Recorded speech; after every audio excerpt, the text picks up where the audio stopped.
completed here at Jacksonville Municipal Stadium on a gorgeous day in North Florida as the Cincinnati Bengals take on the Jacksonville Jaguars. And hi everybody, Dan Hicks along with Tunch Ilkin. Two disappointing losses for both of these teams last week. The Cincinnati Bengals in seemingly of command on the Pittsburgh Steelers, but 36 unanswered points later, the Pittsburgh Steelers win the game and basically dash all of the Bengals' playoff hopes in the process. Well, Dan, after totally dominating the Steelers in the first half, the Bengals just took their foot off the gas pedal, and they started celebrating too early. Now, after a loss like that, you start questioning yourself. Offensive coordinator Bruce Coughlin of the Bengals told us you could go one of two ways. You either fold your tent and take it on home, or you come out with a vengeance. Well, the Bengal playoff hopes probably dead, but the spectacular season lives on for quarterback Jeff Blake and Carl Pickens. They have been outstanding. Well, these two guys are definitely looking at an opportunity to go to Hawaii for the Pro Bowl. And talking to Blake yesterday, he said it's kind of scary. We've only been together for a year and a half, and look how good we are already. And it's just absolutely awesome the way these two guys have been able to connect together just over a year and a half. And you look at this graphic here, Jeff Blake and Carl Pickens, 22 touchdown passes over the last 2 years. Who'd have thought that they'd be ahead of Steve Young and Jerry Rice of San Francisco and Moona Carter of Minnesota? Oh, we mentioned the disappointing losses. What about the Jacksonville Jaguars last week in Tampa Bay? Head coach Tom Coughlin decides to go for the two-point conversion. It fails, so Jacksonville loses the game. Not only did they lose the game, but they lost their starting quarterback, Mark Brunell. He is out with a hamstring injury today, so Steve Beuerlein gets the start and also gets a chance to prove that he's a starting quarterback in this league. Well, Dan, you know that Steve believes that he is a starter, and he was the first guy taken in the expansion draft by the Jacksonville Jaguars. And after a little quarterback musical chairs between him and Brunell, he feels like he is ready to play, and his contract is up at the end of this season. It is very important that he has a good game, not only for the Jaguars' sake, but for his own sake, because he could be shopping his wares around the NFL. And we'll get a chance to see Steve Beuerlein because Jacksonville won the toss. They will receive. There is head coach Tom Coughlin, who went for the two-point conversion last week. And Jacksonville in the process lost 17-16 to Tampa Bay. We mentioned the disappointing loss by Dave Shula and the Bengals, and when asked about it last night, Dave Shula said, hey, we will find out if this team will bounce back. Jacksonville at 3-8 and the Cincinnati Bengals at 4-7. Well, Danny, you know, all week long, these guys have been shaking their heads. They're wondering what happened last week against the Steelers. This was our opportunity to have a nice shot at winning the division. And really, speaking to some of the guys last night, it almost seemed like they were really depressed. And it is very important that the leaders on this football team, the older veteran players and the coaching staff, get these guys fired up right from the start. And they have to come out hot, because if they come out slow, it could be a very long day and a long rest of the year for the Cincinnati Bengals. The Bengals had a 31-13 lead in the third quarter at home against Pittsburgh, but Pittsburgh went on to score the 36 unanswered points, and the Steelers really in command of the AFC Central as we get set for the kickoff on a beautiful day in North Florida. Back deep for the Jaguars, Lachey Maston and Curtis Marsh, but this rolls into the end zone, so Jacksonville will bring it out first down and 10 from the 20.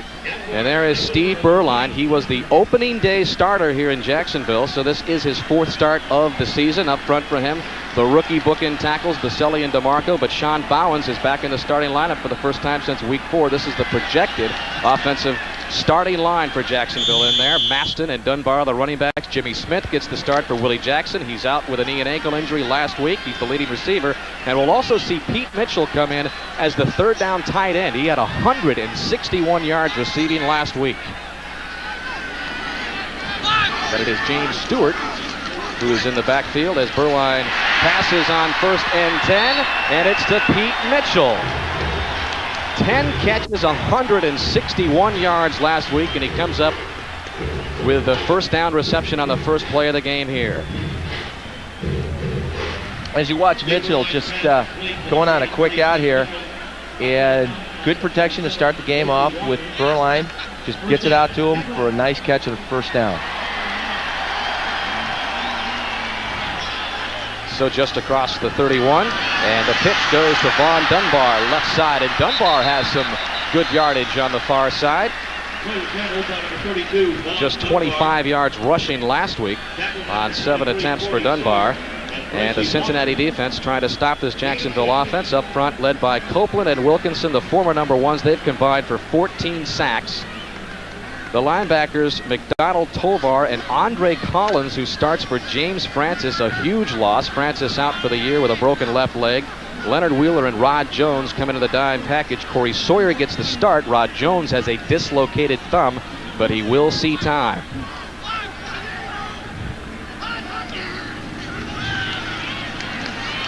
Beuerlein pumps once and wide open at the 30-yard line. This is Rich Griffin. So the Jaguars go to 2 tight ends on their first series. One to Mitchell and one to Rich Griffith, just his 12th catch of the season. And great protection to start off with here, Dan. Beuerlein has plenty of time. Remember, the first time these two teams played, 7 sacks by the Bengals. Throws it to Griffin, who is the blocking tight end. 35-yard gain. And the Jaguars quickly into Bengals territory at the 27. This offensive line has improved 100% since these two teams played earlier in the year. Now Dunbar is the back, and he gets the carry. And Dunbar to the 25-yard line, and no more. You mentioned that offensive line, Tunch, and back with Bowens in there. We mentioned off the top, this is the offensive line that Jacksonville wanted to go with from the start, but they've had their injuries. Well, they've had plenty of injuries. Beuerlein went down early, and then Bowens went down. And really, Jeff Novak is really the most, I would say, the most valuable player on this offense, because he played left tackle. Then he went to left guard. Now that Bowens is back, he's now at right guard. A real versatile guy, a real key member of this offense. 308-pound average, 66 inches tall across the interior line. Beuerlein 2 for 2, make it 2 for 3. He wanted Ernest Gibbons. That is incomplete. Roger Jones, who's a part of this Bengal defensive secondary, was on the coverage. This is the worst-ranked defense in the National Football League. They are dead last against the pass. And when you ask them, they just say, well, hasn't been physical errors. There have been a lot of mental errors, broken assignments. Right, and they're also playing the worst-rated pass offense in the league. Something has to give. 35%. Third down conversions on the year for Jacksonville from the 25.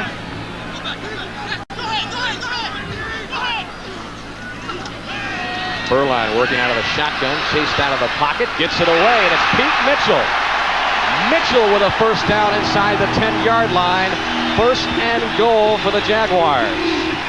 You know, a lot has been said about this guy last week. 10 catches, over 160 yards receiving. They say he's too small. They say he's too slow. He has nothing that would make him appealing, but he just makes catches. And just a free release there, he gets jammed by Andre Collins, and then he just a quick in route and all by himself. Beuerlein puts it on the spot. Nice grab. And he made history last week. The very first Jaguar rusher or receiver to have a 100-yard game, and he's now quickly the second leading receiver for Jacksonville off that 10-catch, 161-yard effort. This is Dunbar near side, and the Bengals smelled it out. John Copeland was there to bring him down, but a flag is also down. And here is Larry Nemmers about set to make his first call.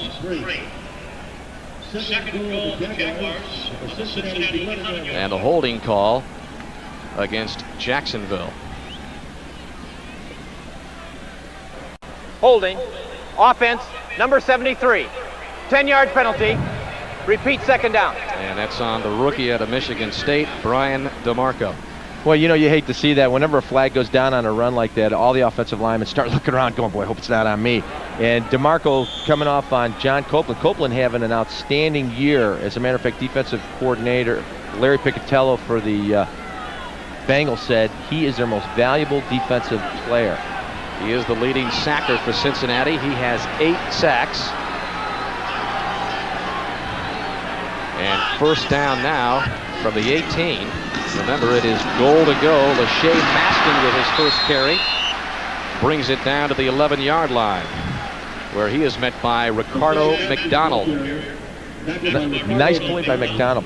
Now, if you look at Lachey Maston, he's the fullback. This guy used to play linebacker. He's the nickel running back, and just a inside handoff. They were practicing this all week. They're trying to get Cincinnati guessing. They want to be able to run on pass downs and pass on run downs, and that's the way they've started this drive, throwing on first down and now running the ball in long situations. They're also very good in the red zone. 29 opportunities this year have resulted in 18 touchdowns, a 62%, first in the AFC. But now second down and goal from the 11. Beuerlein slings it out inside the 5-yard line. It is complete to Desmond Howard. Great. Howard brought down by Rod Jones. Great job by Beuerlein. Andre Collins was coming off the corner as we see a quick in pass. Nice catch, nice play. Beuerlein, Andre Collins is coming in untouched, and Beuerlein gets rid of the ball just in time. That's what they love about him. He makes very quick decisions. When a blitzer's coming, he's able to get it to the hot receiver as he did to Desmond Howard on that play. That just the 17th catch for the former Heisman Trophy winner, and now third down and goal from the 2, so they get a lot of it back on the big reception by Howard. And plunging his way through the middle is Ryan Christopherson. The ball is loose. The Bengals with a huge defensive surge, recover the ball, and it's recovered by Darrell Williams. So a costly turnover for Jacksonville on what appeared to be a touchdown drive to open the game. Cincinnati takes over. Now here's a simple lead play on the left side with Lachey Masson leading the way, actually Corey, and great job by Steve Tovar putting his helmet right on the ball. But actually that play was made by Brett Wallerstedt, number 91, who is, as we look at this play again, he's the first guy in, and he strips the first blocker, which is Corey Mayfield. And then great job by Tovar, puts his head right on the ball, causes the fumble. Big play. And you know, Coach Coughlin can't be happy about that. Costly turnover. The Jaguars look so good driving from their 20 all the way down to the 2-yard line, and on third and goal, Christopherson pops it up. So Jeff Blake and the Bengals begin for the first time at the 12-yard line. And this is Harold Green, who gets maybe 2 or 3. Jeff Blake having an outstanding season, the leading passer in the AFC, and up front for him, they've made some changes. Anthony Brown making his very first NFL start, starts for Scott Brumfield. We'll see him on third down. Todd Kalis had intestinal flu yesterday, spent the morning in the hospital, made the trip last night, and he's here. Harold Green is the featured back. Pickens leads the NFL in receiving with 14 touchdowns. The burner Darnay Scott on the other side. And we will see the big vulture offensive set, which brings offensive lineman Melvin Tootin in as a tight end with 4 wideouts. Bruce Coslett says we're going to see a lot of formations today. But they keep this one on the ground once again to Harold Green, and that time Jacksonville stops him for a 1-yard gain. Jacksonville lost 2 defensive starters last week. They lost Jeff Loggeman with an injured foot. Paul Fraze gets the start there. Corey Mayfield also gets the start because Don Davey moves over to the left end position. They also lost their starting left linebacker Mark Williams. Joel Spenge gets the start for him there, along with Schwartz and Goganius. Washington and Clark, the corners, Colden and Dumas, the safeties, and Dave Thomas. And the rookie out of Notre Dame, Travis Davis, comes in as the dime package. Third down and 6. Blake to the air for the first time, and it's complete to Jeff Hill, and Hill very close to a first down, and it appears where they mark it, he may have it. Nice protection by the Bengal offensive line. Gave Blake plenty of time. Jacksonville starts in there with a simple stunt. Everybody picks it up well as we see Blake playing with unbelievable confidence. Looking at him yesterday, I could just sense this confidence. He says that nobody, I mean nobody, can stop us. He said, you know, maybe we shouldn't have gotten the big lead against the Steelers last week. He said maybe we would have won that game had it come down to the wire. Good play action by Blake, goes across the middle, and that is complete to Harold Green. Just a quick circle route. Harold just dumps it off in the middle. It's very important for the Jaguars to get pressure on the inside with these guys. As we watch their defensive line, they want to get a good push here. As you see Kelvin Pritchard, nice job between the left guard and center. Brills holding on Kelvin Pritchard. He is the guy that has to pick up the slack for Loggeman being out. Harold Green returned last week from a hamstring injury. 70 to 80% last week, says he's about 100%. He picks up the first down, and the Bengals on the move at their own 38. And here is Harold Green again, across the 40-yard line.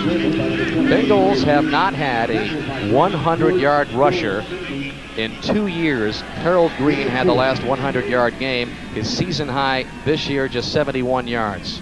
You know, and speaking of Harold last night, you know, it's almost like he's shaking his head. You know, we've had different guys playing offensive line. The guards have been rotating. Bruce Coslin said there was an opportunity for a 4th or 5th guards to be playing today, and they need to develop continuity to run the ball better. He gains 4, 2nd down and 6. Good play action again by Blake. And open over the middle was Darnay Scott. And maybe Darnay should have held on to that. Take a look at the replay and see if he was turned around.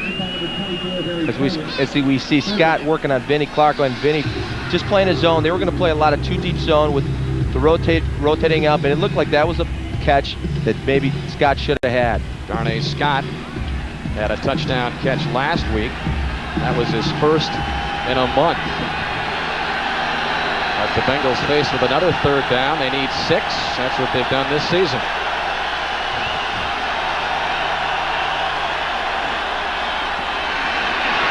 And Blake right side. David Dunn fighting for first down yardage. And he should have it. Dave Thomas, the corner, brought him down. Now here we watch Jacksonville. They're doing a real nice job of collapsing the pocket. That's what they want to do. They're getting good pressure inside with Schmege coming around, and just a nice ball that's put right on the spot. Dave Thomas with a nice tackle. Bengals trying to take advantage of the early turnover by Jacksonville. Began this drive at the 12, close to midfield now. And Blake to throw on first down. Tony McGee wide open over the middle is down to the 21-yard line of Jacksonville. Finally brought down by Mike Dumas, the free safety. But you hear so much about Carl Pickens and Darnay Scott. Sometimes Tony McGee gets lost in the shuffle. And this guy's a great talent too, Dan. As we look at the graphic here, he's got 41 catches for 550 yards, 3 touchdowns. And you know, the way, after speaking to Dick Duran, the defensive coordinator for the Jaguars, they want to play a lot of 2-deep zone and double team the outside guys. Tony McGee could have a big game today, catching balls underneath. Second in the AFC among tight ends with 550 yards. Green is down to the 16-yard line. He's stopped by Kelvin Pritchett, the former Lion.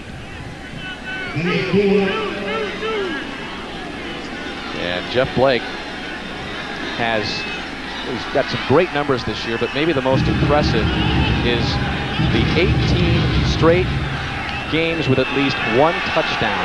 18. Only Eric Kramer has 8. I mean, that is very impressive. So Blake trying to keep that illustrious stat alive this afternoon.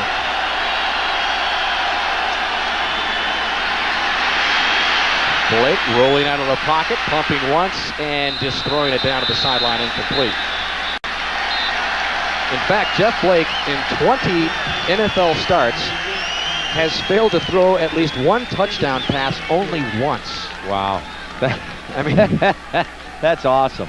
I mean, what could you say about a guy like that? That is just awesome, awesome numbers. And we asked him, will we see you in Hawaii this year, meaning the Pro Bowl? And he says, you know, I hope so. But he says, you know, I hope it's not too political. Got the bigger names like Marino and Elway. Illegal motion on the offensive team. The man in motion turned upfield too soon. 5-yard penalty. Still 2nd down. It looked like Darnay Scott came across in motion. Now, when you're coming across in motion, you're not allowed to start towards the line of scrimmage until the ball stopped. And as you see on that play, Darnay just did not have the timing down, and he started breaking for the line of scrimmage, and that's what they flagged him for. So that brings the ball back just outside the 21-yard line, and 2nd and 11.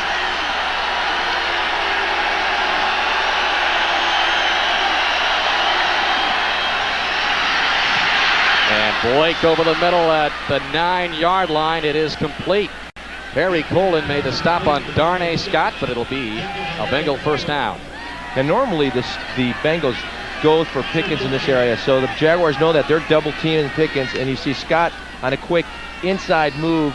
Nice pass by Blake. Great protection here by Sargent. Nice job and just ball put right on the spot. Tackled by Cohen. They spotted inside the 10 at the 9-yard line, so first and goal for Cincinnati. 3:39 left in the first quarter. We are scoreless from Jacksonville. Blake with a quick drop. Flag comes in as Tony McGee hauls it in. Barry Colin made the stop, but once again we'll hear from Larry Nemmers.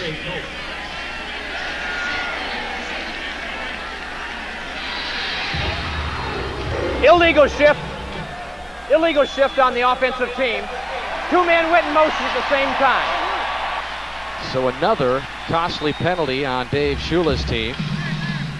And here it is.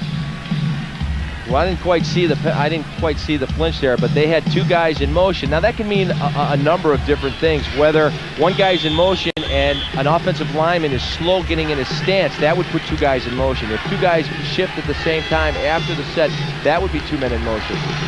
Jeff Blake, 5 for 6 for 71 yards. He has hit 5 different receivers. And inside the 20, that is what Cincinnati has done, but they bring back the McGee reception inside the 5. And Blake working far side, wrong shoulder there for Jeff Cothran.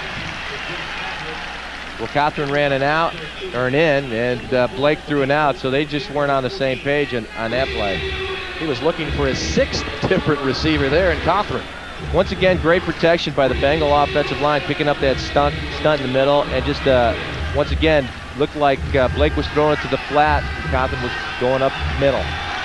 Second down, and 14 now.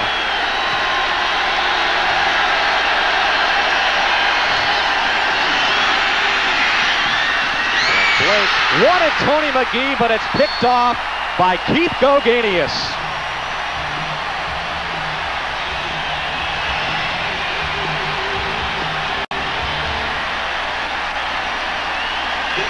So 2 impressive drives, stall on turnovers.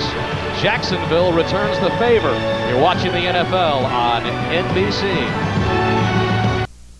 The NFL on NBC is brought to you by Honda, who offers an impressive family of cars, sports utility vehicles, and minivans. By Subway. Now that's a sandwich. By GTE. With GTE, it's amazing what we can do together. And by New York Life, the company you keep. Dan Hicks with Tunch Ilkin back in Jacksonville. The first career interception for the former Bill, Keith Goganius. As you watch tight end Tony McGee, number 82, come running a crossing pattern, the ball's a little bit behind him, and it hits him right in the shoulder pad, and the ball just squirts right up in the air. An easy interception for Goganius. So the Bengals and Jaguars exchange early turnovers, and now it's Jacksonville taking over at their own 12-yard line.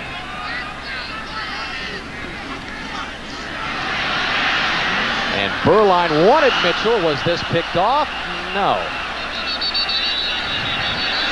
Andre Collins thought he might have had his interception, but that is ruled incomplete as Beuerlein was looking for Mitchell.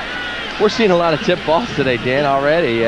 Good protection. They're trying to give Steve quick reads initially to get his confidence up. Ball just overthrows, and Andre Collins looked like he had that. Very close to an interception. Steve Beuerlein started the first 2 games, got hurt in the first Cincinnati game. Brunell came on to start against the Jets in Green Bay. He started against Houston, but then lost his job for good against Pittsburgh. As we see Von Dunbar get the carry up the middle, but Beuerlein, Tunch, is a guy that has been around the NFL. Remember, he's played for the Cardinals, Raiders, and Cowboys. In fact, this is his 44th NFL start. And said he was shocked when he was pulled out of the very first game in the 3rd quarter to open this season. You know, Dan, he thought he was the man. You know, they brought him in as the first expansion pick. He was going to grow with this team. You know, he's still pretty young as far as a veteran quarterback goes. And he feels like he's a starter. And I think he was just shocked that they pulled him so quick, especially because the offense was playing horrible. No offensive line early in the season. It wasn't like you could blame him for it. Says you won't see me running around much back there. I'm not the mobile guy that Brunel is, but he stands in this one and flings it out in a beautiful, nope, incomplete. You know, it's funny. He says, I am not Mark Brunel. I am not going to be scrambling around back there. But what Beuerlein does real well is he moves around in the pocket. As you watch him right here, takes the snap, drops back. There's some pressure. He moves up in the pocket, finds the throwing lane, and then puts it right on the money. Well, he wanted Desmond Howard, but Howard unable to make the catch. So that brings up 4th down, and Brian Barker sends this one Corey Sawyer's way. And Sawyer takes it from the 40. A flag is down. Sawyer gets no further than the 45-yard line. The flag has been dropped back at the 17. 5 yards to the 45-yard line.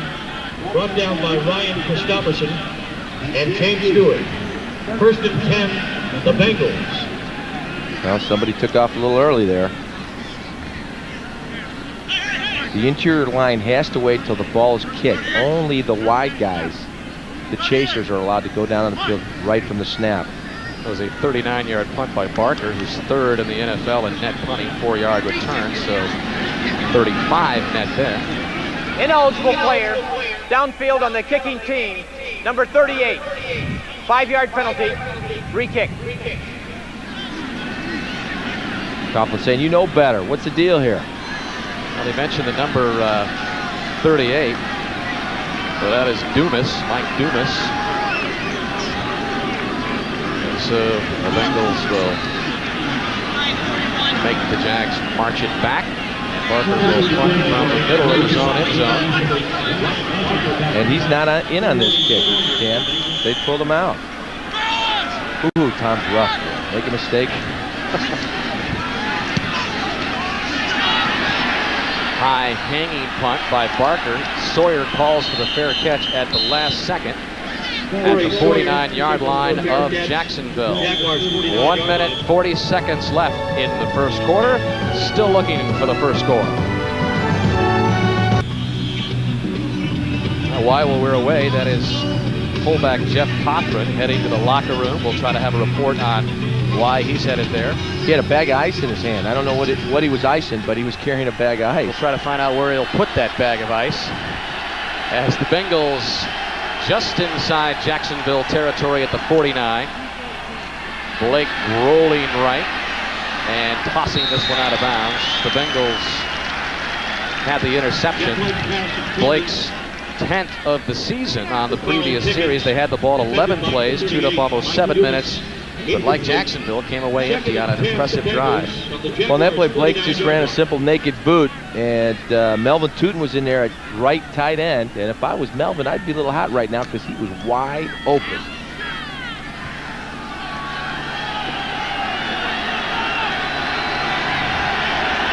Second down and 10.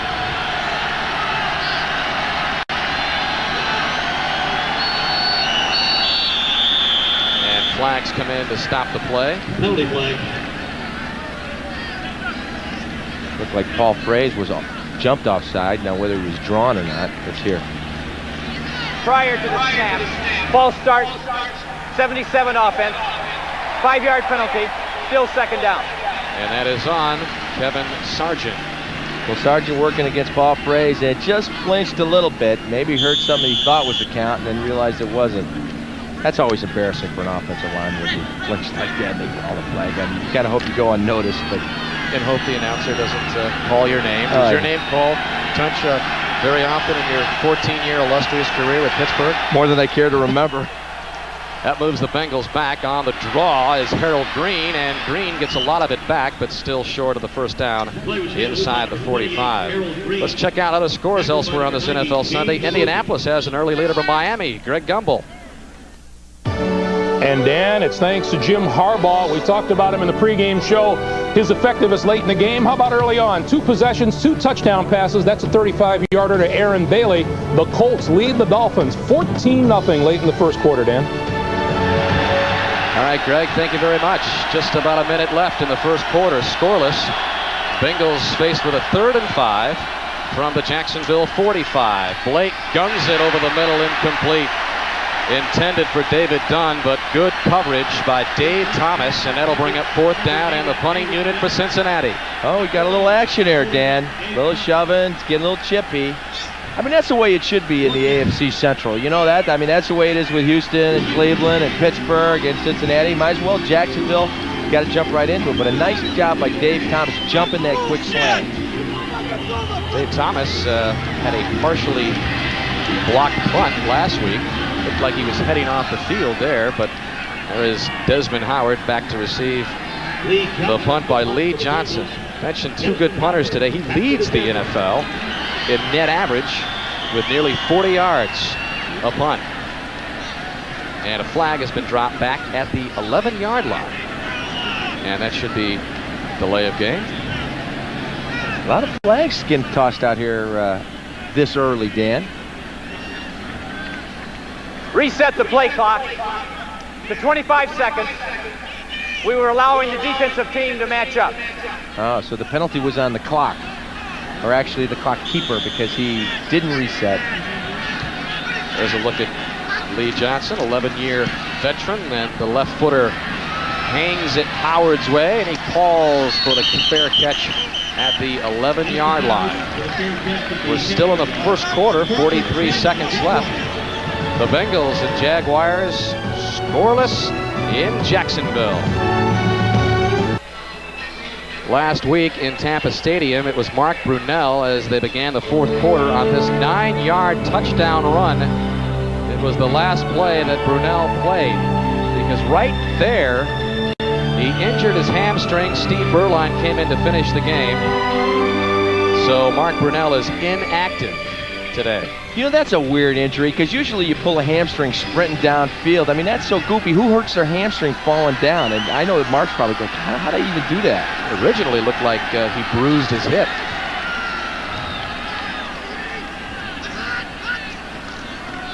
But Beuerlein calling the signals today, and play action. He's got some time as he drifts right. This one is tipped up in the air and up for grabs for a moment before it falls incomplete. And it looked like Keith Rucker may have tipped it at the line of scrimmage.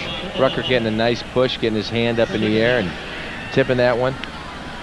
Now, actually, this is pretty good protection. And we mentioned last time these 2 teams played, Beuerlein had no time whatsoever. But this is a different offensive line. And there, once again, Steve shows how he's moving around in the pocket, gets rid of the ball late, plenty of time. Good coverage by the Bengals secondary.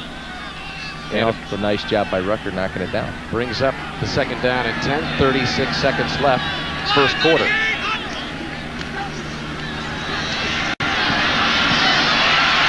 And Beuerlein simply throwing this one out of bounds.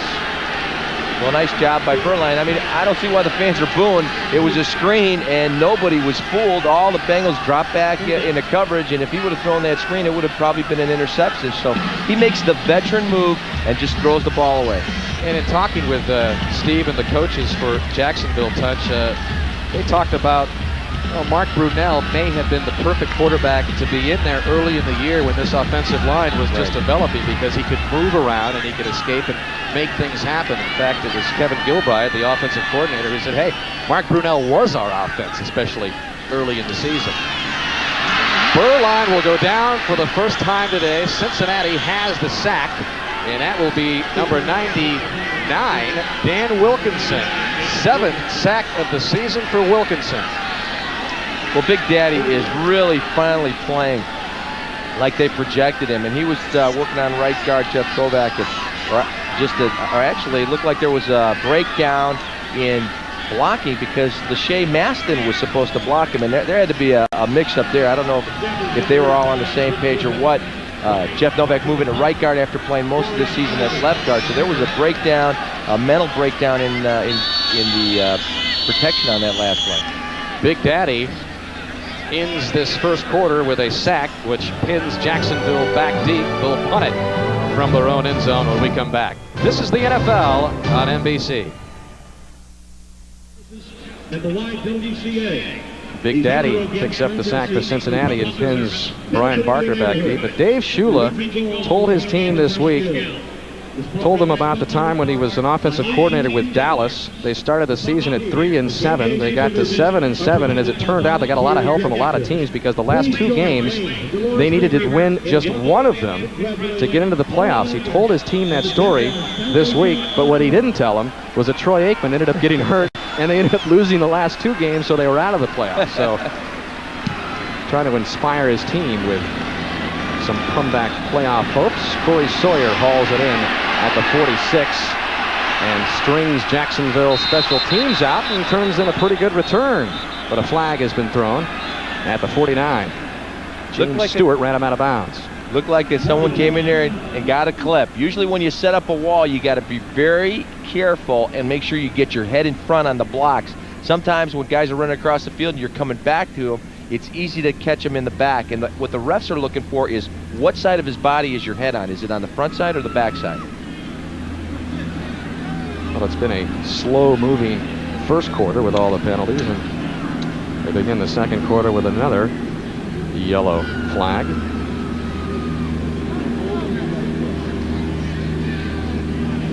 Holding on the kicking team, number 41. By rule, that penalty is refused. Illegal block in the back.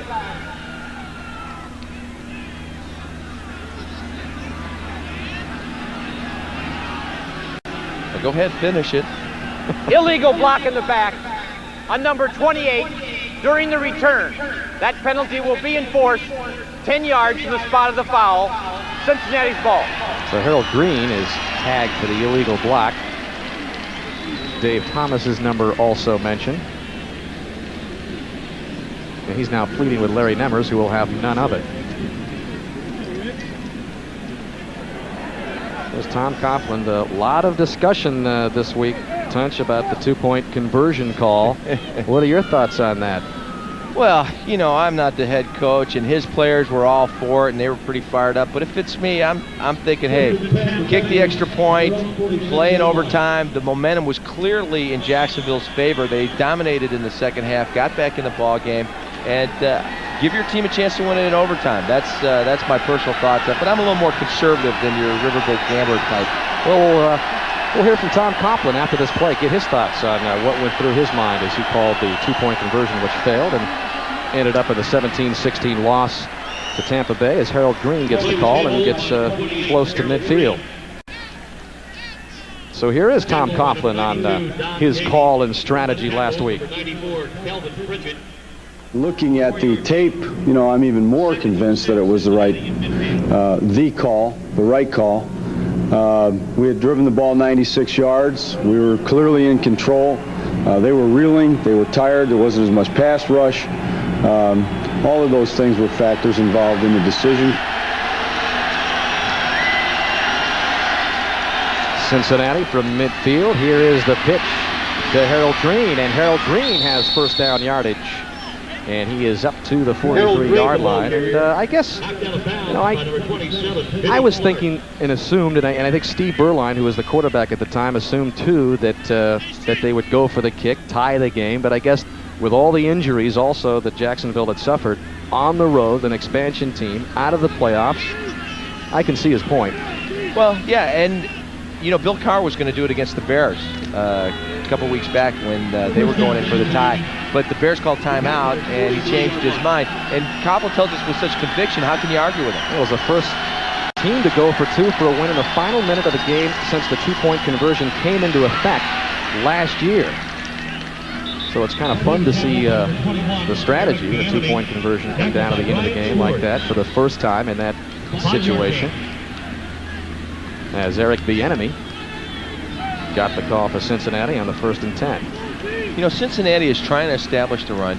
They've been running the ball a lot better the second part of the season than they did early. They're starting to get a little more continuity as you watch Bieniemy take a sprint to the left and just follow his line, pick the hole.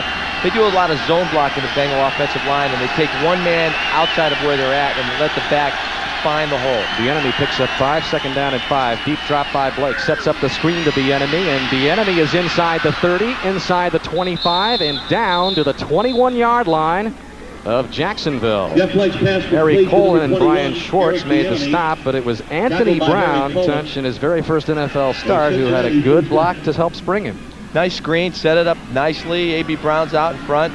As we watch, Blake just drops back. Bieniemy checks to block on the left of your screen, number 21, then bleeds out, and there's A.B. Brown waiting for the go call. Nice block there on number 99, Joel Schmanke. First down. Eric Bieniemy had a good game in the first meeting against Jacksonville. Blake stands in there, pumps once, and has a lot of room on the right side, and skirts out of bounds inside the 10 at the 9. It'll be 1st and goal for Cincinnati when we come back. But first, let's get an update on the doings in Rich Stadium from Greg Gumbel.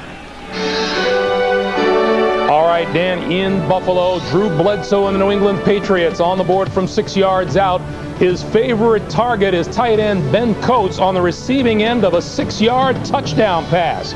And that breaks the tie, the extra point. This is a little stop action for you, Dan. It's 10-3 New England. All right, Greg, thank you very much. Scoreless still here in Jacksonville, opening moments of the second quarter, as the Bengals take a timeout, their first of this first half. You're watching the NFL on NBC. Back in a moment. Well, you see number 61, big Melvin Tootin. He goes 320 pounds. Caught his second pass of the season last week. Touching. Oh, they're sending him out of the game. Yeah, we thought they were going to go. He's the go-to guy in the red area for touchdown. You're right. They threw him a pass last week against Pittsburgh, and all the Steelers' defense converged on him. It was like, let's kill the big guy with a ball. Well, Bruce Coslett, who calls his different offensive plays birds of prey, as the hawk, the vulture, the eagle. I guess the only thing next left is the condor, and I guess it would have to involve anything big, though, involves Melvin Tootin. We mentioned the big vulture offense. That's when Tootin goes in as the tight end and with 4 wideouts. I don't think Tootin on the sideline for this play. And Blake gives it to Green, and that'll bring up 2nd down and goal.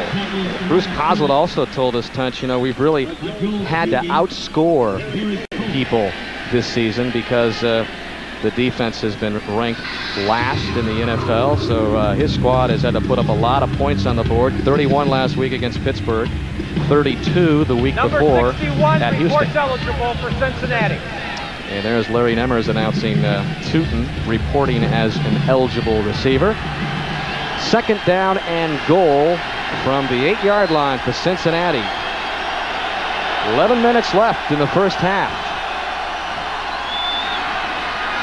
Blake pumps once and then tries to squirt it out to Harold Green, incomplete. 3rd and goal. Well, you know who the primary receiver was on that? Our buddy Rootin' Tootin. Just a quick release. He acted like he was going to block as you watch number 61 here. Gets a little shot on Don Davey and then just nice swim move, and he's open. And that's where Blake pumped, and he decided to go the secondary receiver. I guess he didn't think he was open quite enough. I mean, at 320 pounds, it's hard to miss him. He's kind of Coslett's big toy in that offense. He says he'll be a starting offensive lineman next year, but they brought him in as a receiver as well this year. 3rd down. Blake, this could be a design play as Blake gets in for the touchdown. Nice job on the quarterback draw. It was designed, Dan. As you watch the offensive tackles, they're punching upfield the defensive ends on the pass rush, and they're going down to pick up the stacked linebacker. And it just opens up nice as we're looking right at number 8, Jeff Blake. You see the draw. You're moving your guys to the outside. Nice job by Tony McGee getting a block on Goganis. And Colin can't stop him before he gets into the end zone. Nice job by Blake. 8-yard touchdown run by Jeff Blake. Breaks the seal on the scoring here. And Doug Pelfrey with Lee Johnson, the holder, tacks on the extra point. 3rd career rushing touchdown for Jeff Blake. And that gives Cincinnati a 7-0 lead with just under 11 minutes left in the first half. The NFL on NBC is brought to you by Buick and your local dealers. Remember Buick, the new symbol for quality in America. By IBM, solutions for a small planet. By Coors Light, shipped cold to preserve the clean taste of the Rockies. Coors Light, Tap the Rockies. And by Baked Tostitos. You got Tostitos, you got a party. Just a magnificent day in North Florida, Tunch. Does the weather here today make you want to move down from Pittsburgh? Well, I got to admit, it is kind of nice. I was starting, as you get older, you start liking this warm weather a little bit more. High 60s as Lee Johnson kicks it off for Cincinnati. Curtis Marsh takes it out as a flag has been dropped. Marsh gets to the 14-yard line. Curtis Marsh, Leonard Wheeler on the stop for the Bengals. A busy day so far for Larry Nemmers and his crew. He's getting a lot of airtime today, isn't he? He is. And the call against the Bengals. Offside. Now you're going to have to make him kick that one again. Yeah, one of the guys left a little too early. What do you got, Larry? Offside Yep. on the kicking team, number 84. 5-yard penalty and re-kick. That is on Jeff Hill. Dave Shula having a hard time believing the penalties which have mounted. 5 already for 30 yards. Jacksonville has a couple as well. And we'll take this time to remind you of the Office Depot Father-Son Challenge. It comes your way next Saturday. This is really a unique first-kind event. Our own Johnny Miller joins golf legends Lee Trevino. Raymond Floyd is there, and they're teaming with their sons for the inaugural Office Depot Father-Son Challenge. Coverage begins next Saturday at 4 o'clock Eastern Time on NBC. I cannot wait to get out to Vero Beach for this, Tunch. Well, you know, Danny, I'm going to watch you, and I'm going to watch with my son Tanner. Just figuring it's a father and son day. We'll make it a family affair, and we'll be watching. Like I said, that's my buddy Dan doing this. Well, that's good to hear, especially from a non-golfer like you, Tunch. So they move Lee Johnson back to the 25, and Curtis Marsh will give this another run from the 6. Across the 25, 30. And a 25-yard return for Marsh. Darrell Williams makes the stop. As you take a look at some of the rest of the scores around the NFL, New England leading Buffalo. The Bills have been a surprise, 8-3 coming into that game. Kind of sneaking up on everybody. Jim Kelly's thrown a couple of interceptions. Look at the Colts have lengthened that lead. Wow. 17-0 over the Dolphins. What happened to Miami after the great start? You got to ask yourself, you know, I was not convinced at the beginning of the year that Miami is as good as everyone said. First of all, they can't stop the run, and they can't run the ball. They have Danny Marino, but they got to be more of a football team than that.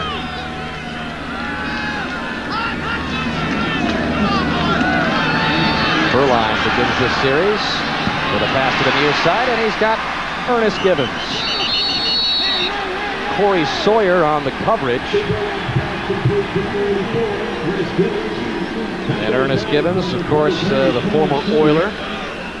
Offensive coordinator Kevin Gilbride was there in Houston when Gibbons was racking up a lot of receptions in the old run and shoot. Not as many this year, Tunch. Well, he's been dinged up, Danny. Had a hamstring, had a knee, had a little this, had a little that, and they really need for him to start playing like they've expected him. And that's a nice start for this afternoon with an out pattern like that. He's a fine receiver. He's just starting to get healthy, and maybe now he'll start to play like they need him to play. And the pitch to Dunbar. And Dunbar, as a flag comes in from the defensive backfield of Cincinnati, Kimo von Oelhoffen made the stop on Dunbar, as Dunbar picked up first down yardage, but we'll wait and see and hear again from Mr. Nemmers. And it looks like it's the guys with the stripes on their helmet, the Bengals. They're having some troubles today. Let's see what this penalty is.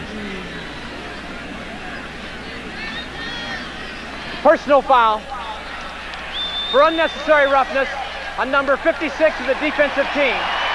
15-yard penalty from the end of the run. First down. Tack on 15 yards to the big gain by Dunbar. The penalty on Ricardo McDonald.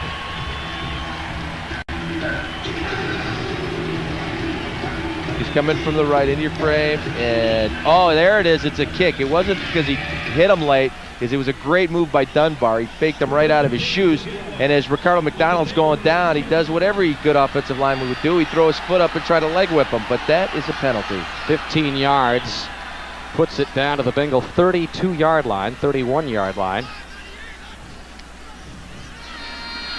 And Beuerlein lofting it up far side. The catch is made. A touchdown for Jacksonville. And it's Jimmy Smith.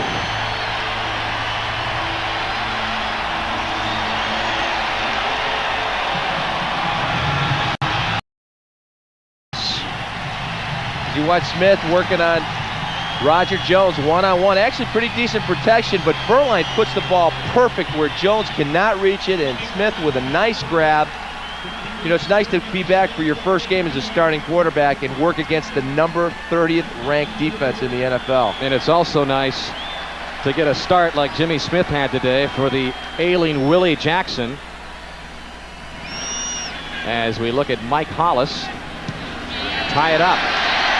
Jimmy Smith starting for the injured Willie Jackson. Picks up his 7th reception of 95 and his first touchdown. We're tied.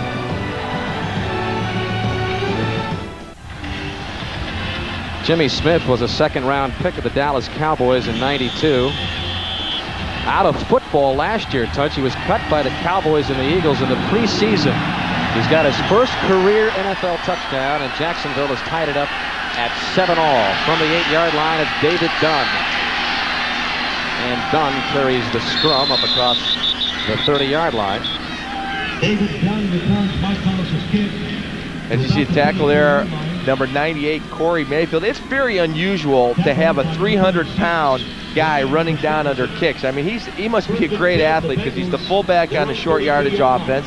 He's 300 pounds. I mean, this guy is a freight train. Hey, man, when he gets 300 pounds going forward like that on a 40-yard sprint, let's watch him here. I know he donked somebody. Boom! Boy, that'll clear out your sinuses, that's for sure. That'll clear out the middle of the field. Did he have a hit or what on Bobby Joe Edmonds last week in the Tampa game? On special teams as well, as Harold Green brings it out. Jacksonville sniffs it out in a hurry, led by Mike Dumas. The guy that really makes that play is number 92, Don Davey, who's the left defensive end. Does a real nice job of stretching out Joe Walter and just making the whole thing. You know, he's got his master's in mechanical engineering. Really bright guy. Might be doing an internship with NASA this coming off season. You know a guy is pretty bright when he's looking at an internship at NASA. Well, he's too smart to be playing in the National Football League, that's for sure. He's a first 4-time academic All-American in NCAA history, Don Davey. 2nd down and long. They dump it over to Eric Bieniemy. Eric Bieniemy spins his way to the 40-yard line. He's close to a first down. He'll be short. But we mentioned Eric Bieniemy having a good game in the first meeting against Jacksonville earlier this season. He had 143 yards from scrimmage in that game. Just another quick drop-off here to Bieniemy, and nice job by number 76, Trent Pollard, who's really getting his first action. Thought he might be starting because Todd Kalis had that viral infection. Didn't think he was going to even make the trip. Got the word as he was walking on his plane that he was going to be starting Sunday, so he was really casual. All of a sudden, the butterflies jumped right in his stomach. 3rd and 2. Blake turns and fakes and fires over the head, and it's picked off. And then fumbled out of bounds. That was Smengi who made the interception, then fumbled it, but it'll be Jacksonville's ball. Smengi moving over to linebacker after playing defensive end for most of this season, actually all this season to this point. You know, he was a linebacker with New Orleans. And as we watch the play, Blake goes back, play action pass, fake to Harold Green, and just nicked there. I didn't see who got it, but Smengi picks up the tip ball. He was passing behind his back there. I was trying to lateral it to Mickey Washington. He says, I'm not fast enough to get it there. Here, you take it, Mick. Only didn't exactly look like an option quarterback on that, did he? Earlier we saw Gogenius pick up his first career NFL interception, and there is Joel Smengi. As you mentioned, the former Saint, 3rd-round draft pick back in '90. One of a trio of big, high-priced free agents on the defense for Jacksonville, and he paid big dividends there as Jacksonville sets up at the 43-yard line of Cincinnati. They keep it on the ground, and in the clear for a moment there was James Stewart. Brought down by Darrell Williams. Nice block by Tony Bazzelli. Did a nice job of Hook and Artie Smith, number 70 on that last one, made that play. Jacksonville hurries up in the no huddle. That is the second interception of the game thrown by Jeff Blake. 11 on the season for him.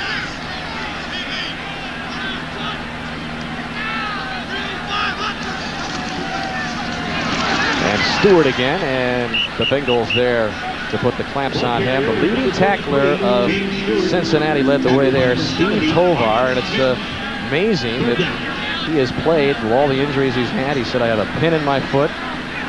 I have 7 screws in my hand. I got holes in my knee from arthroscopic surgery earlier in the season. He played just 9 days after getting his knee scoped, but his motor is always running out there. You know, he's your prototypical middle linebacker. He's big and he's strong and he's fast and he's a bright kid from Ohio State, and he loves to play the game. He's a throwback, and he was back after 9 days from arthroscopic surgery on his knee.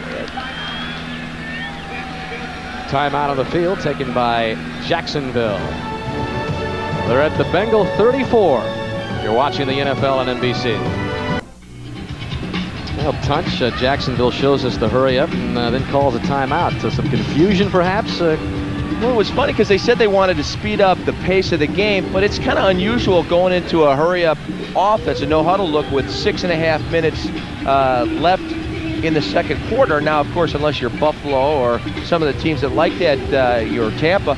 And then they came up to the line. They ran 2 plays in a hurry-up, and then they were getting ready to run the third, and then they went back. They said, wait, let's get in a huddle.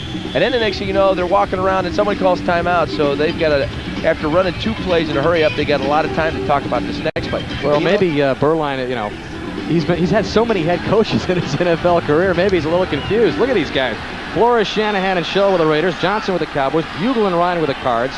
And now Tom Coughlin with the Jaguars. 7 head coaches in his 9-year career as Von Dunbar gets the carry. And at Notre Dame, he had 2 coaches as well. He had Faust, and then he had Lou Holtz. I mean, how do you develop any kind of consistency when you got a different head coach every year? It's got to be maddening, and you know, you do take a wealth of information from the different attitudes, but then how do you settle into kind of a style that is effective for the different individual? Well, the numbers for Beuerlein there. They get the first down with this drive alive at the 31-yard line. 5:40 left in the first half. Bengals and Jaguars tied at 7. And to give to Stewart. Stewart down to the 27-yard line. James Stewart was the 19th pick overall, 4th running back chosen. He was the Jaguars' top draft pick, Tennessee's all-time leading rusher. As we watch Stewart, it's just a sprint play to the right. Get the guy on, you get a hat on him, let him pick the hole. Nice job by Brian DeMarco on John Copeland.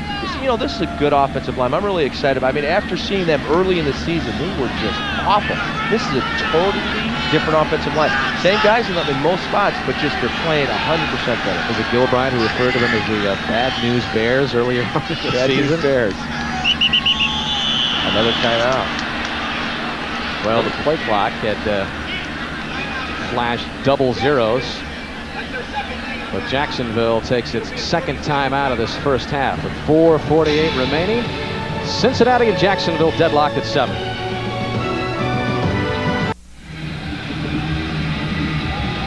Dan Hicks with Tunch Ilkin back in Jacksonville. 4:48 left in the first half, and we'll remind you that coming up next on most of these NBC stations, game 2 of our NFL doubleheader, the Pittsburgh Steelers and Tunch Ilkin. This may be the Steelers' last trip to the famed Dog Pound in Cleveland. That is coming your way next as Von Dunbar gets the call for Jacksonville.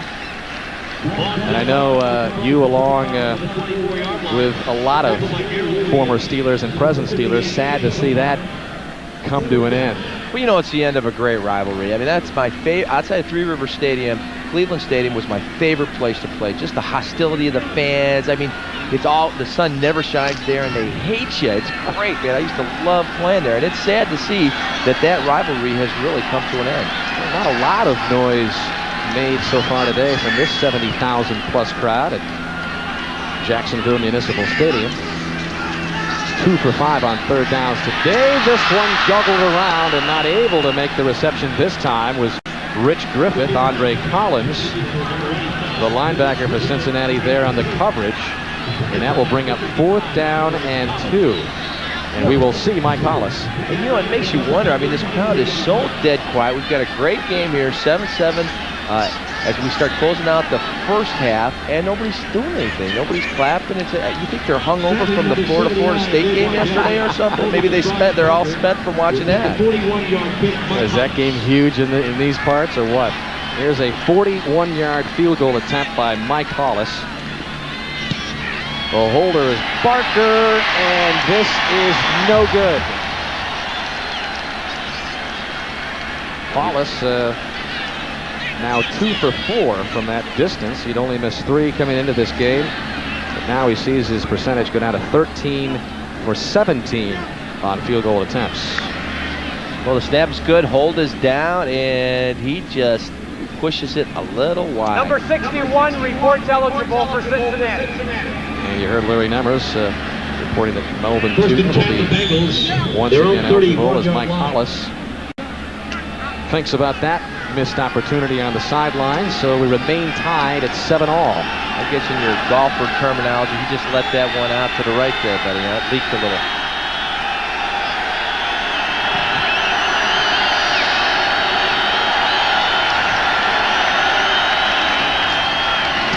And up the middle, Harold Green for a short gain. Let's get another update on the goings-on of Buffalo from Greg Gumbel.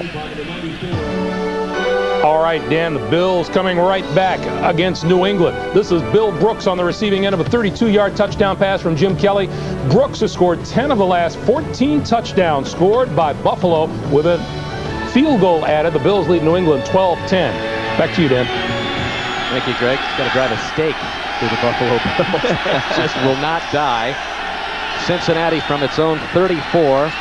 Blake back to pass, and here is Troy Sadowski with a rare reception. Sadowski's 4th of the season. Penny Clark on the coverage. He's the backup tight end to Tony McGee with Derek Ware inactive today.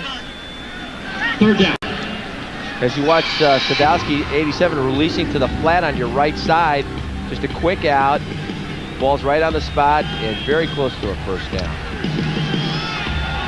7th receiver chosen today by Jeff Blake. They are really spreading it around, and Carl Pickens does not have 1 reception. How surprising is that with just 2:40 left in the first half? And Blake tries the sneak on 3rd and about a half foot. Jeff Blake carries. Stopped by Don Davey and killed. I remember it was last week when the Bengals tried a quarterback sneak on a 3rd and 3. And there was some talk during the course of the week whether Dave Shula knew it was 3rd and 3 or 3rd and 1, because that's what he alluded to it as in the post-game press conference. Yeah, there was an unusual formation there. Number 36, James Joseph, was right on top of the tackle. His head was almost touching his backside. And really kind of strange. Usually they put those guys in the backfield, but trying to just get a surge. And getting back to what you were saying last week, there was some confusion. People were questioning why he went for it. A quarterback sneak on 3rd and 3, and Blake told us that, hey, it was open. Greg Lloyd just made a great play. Well, the Bengals pick up the 1st down on that sneak by Blake, and we've reached the 2-minute warning in Jacksonville. The Bengals and Jaguars tied at 7. This is the NFL on NBC.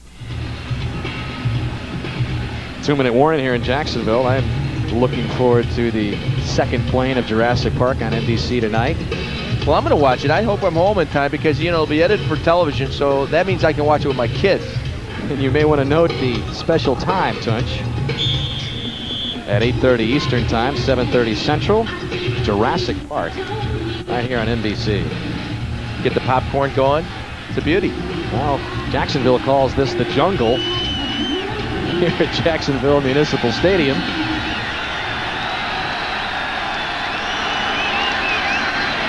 And Blake, far side's got James Joseph, and Joseph spins his way right to midfield, and that stops the clock with 1:53 left.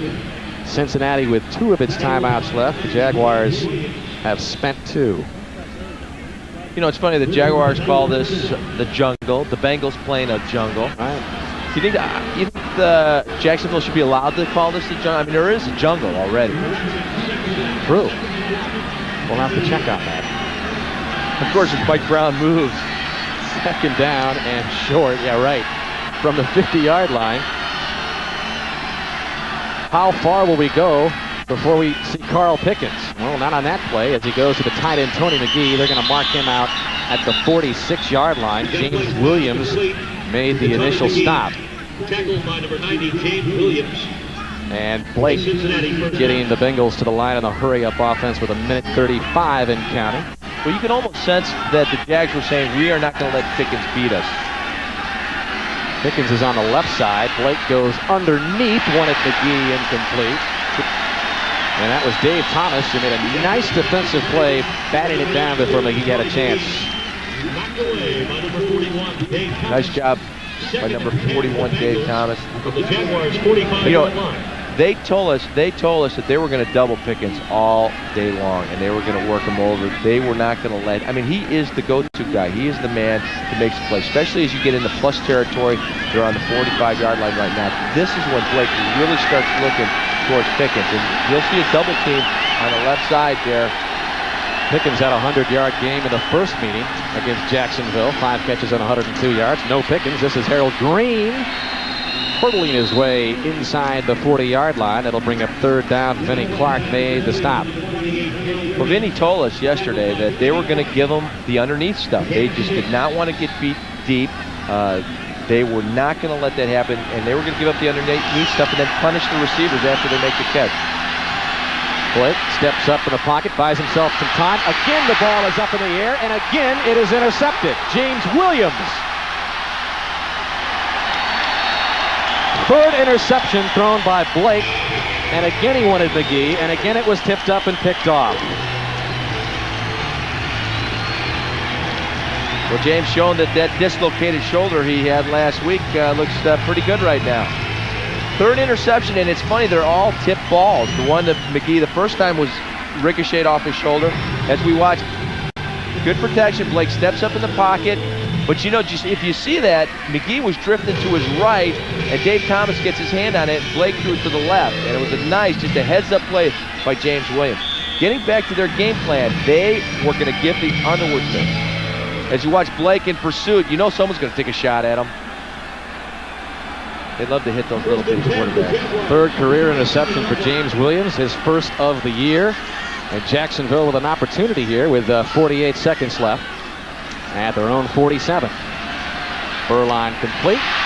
And at the 45-yard line, this is Jimmy Smith, who caught the earlier touchdown pass. Roger Jones on the coverage. Once again, good protection by the Jags offensive line, giving Beuerlein plenty of time to find Jimmy Smith. Clock rolling inside 25 seconds left. Beuerlein from the shotgun. Wide open is Pete Mitchell. Mitchell trying to get out of bounds, and he does so at the 35-yard line. It'll be a Jacksonville first down. Big series here for the Jags. If they come away with points, a great momentum boost going into halftime. Pete Mitchell had his biggest yardage game ever. Even in Boston College, where he was the all-time leading receiver, he didn't get as many yards as the 161 he got last week. Coming from the right of your screen, Mitchell just clears out all the way across, number 83, starting from the far right, comes all the way across, and a nice play by Beuerlein, putting the ball right where it needed to be and getting him out of bounds. And on his way to another productive game, Mitchell is. 3 catches, 38 yards. Beuerlein of the air again. Complete. Desmond Howard inside the 30. Rod Jones, who's playing with a dislocated thumb, suffered last week, makes the stop. And Jacksonville will take its final timeout with 3 seconds left, and that should give Mike Hollis an opportunity. It would be about a 46-yarder for Hollis, who missed just a few moments ago, shorter than that. Well, you wonder if he's thinking about that right now.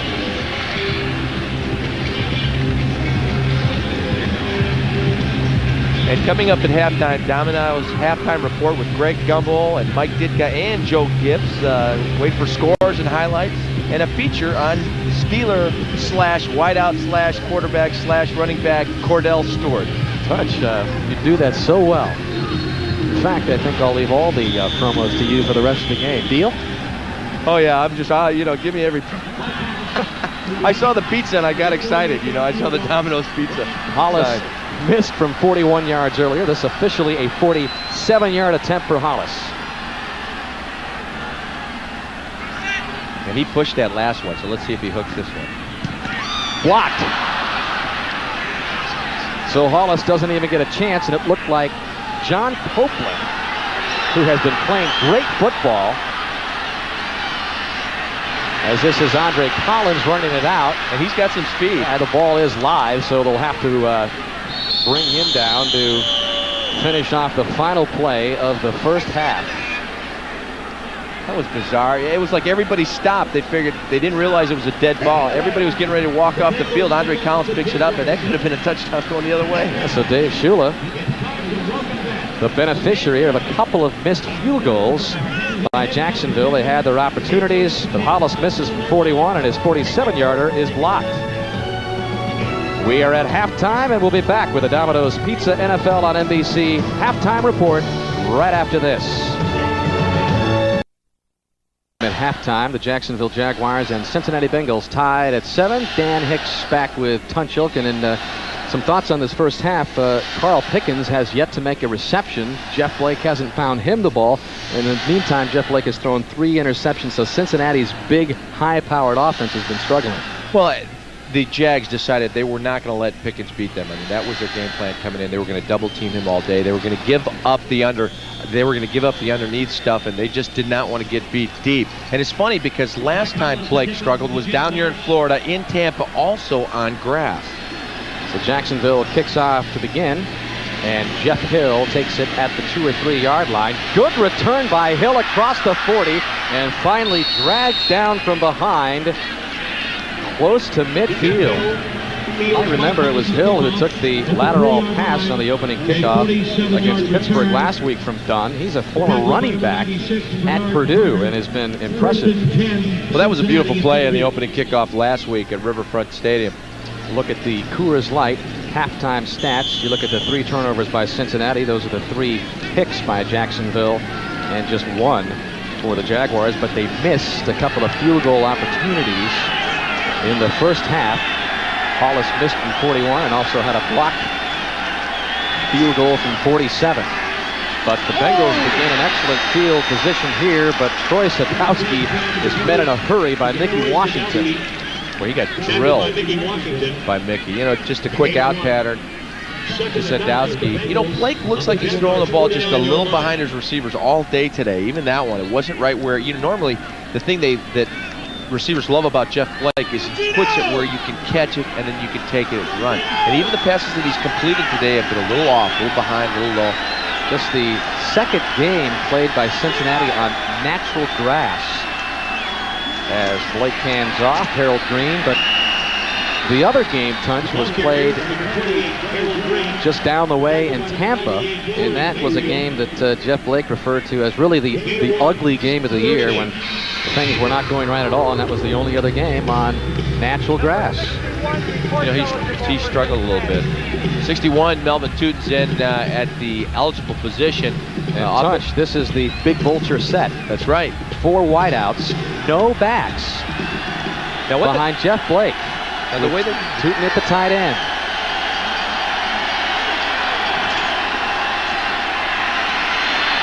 And Jeff Blake ends up, he was going to run it, but gets it away to Darnay Scott, and Darnay Scott is on the loose.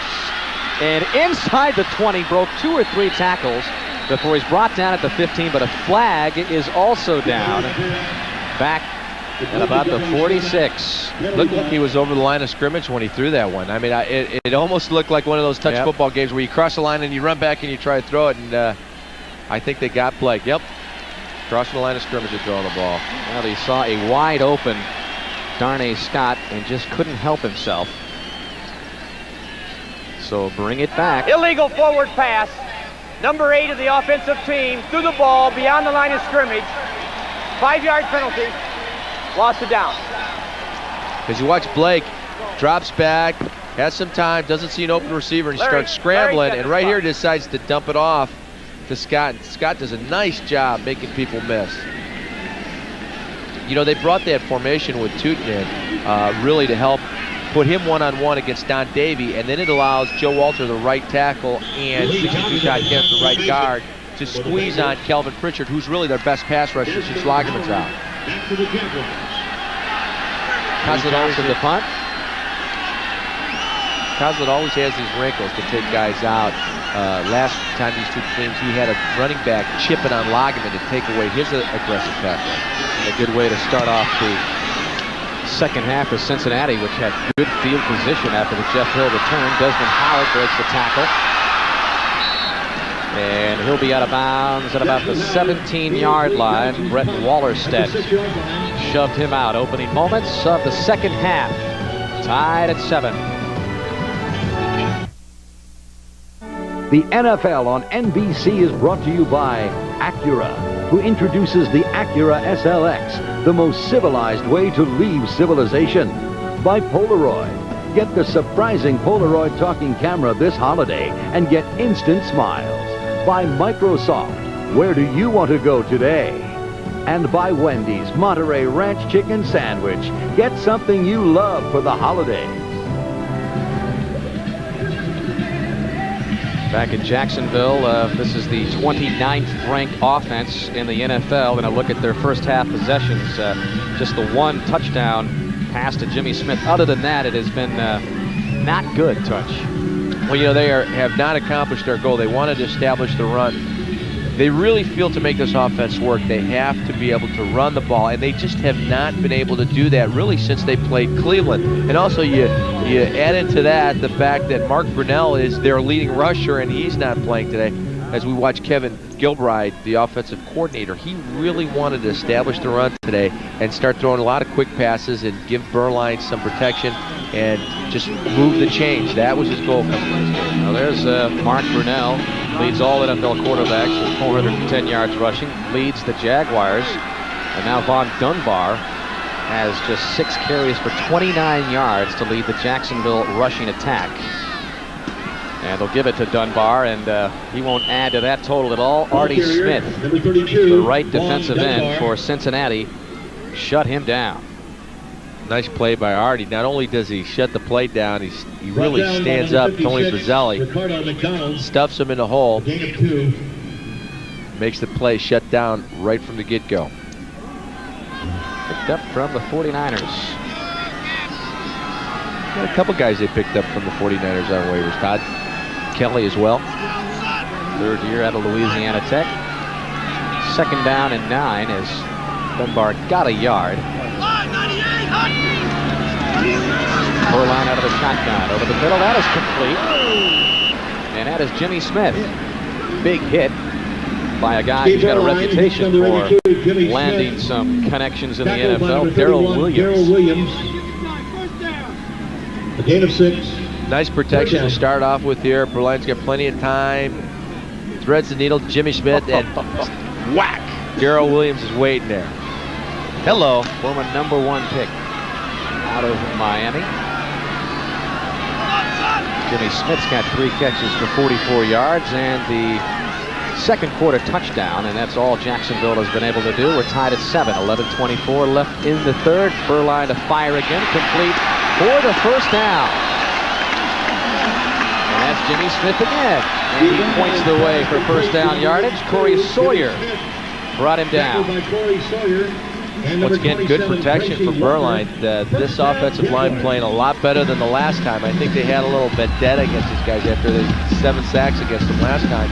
Quick end to Jimmy Smith. Puts the ball right on the money. Jimmy Smith was the target of Beuerlein in the failed 2-point conversion attempt last week. Made a good catch, but it was just a little too high for him to get both feet down.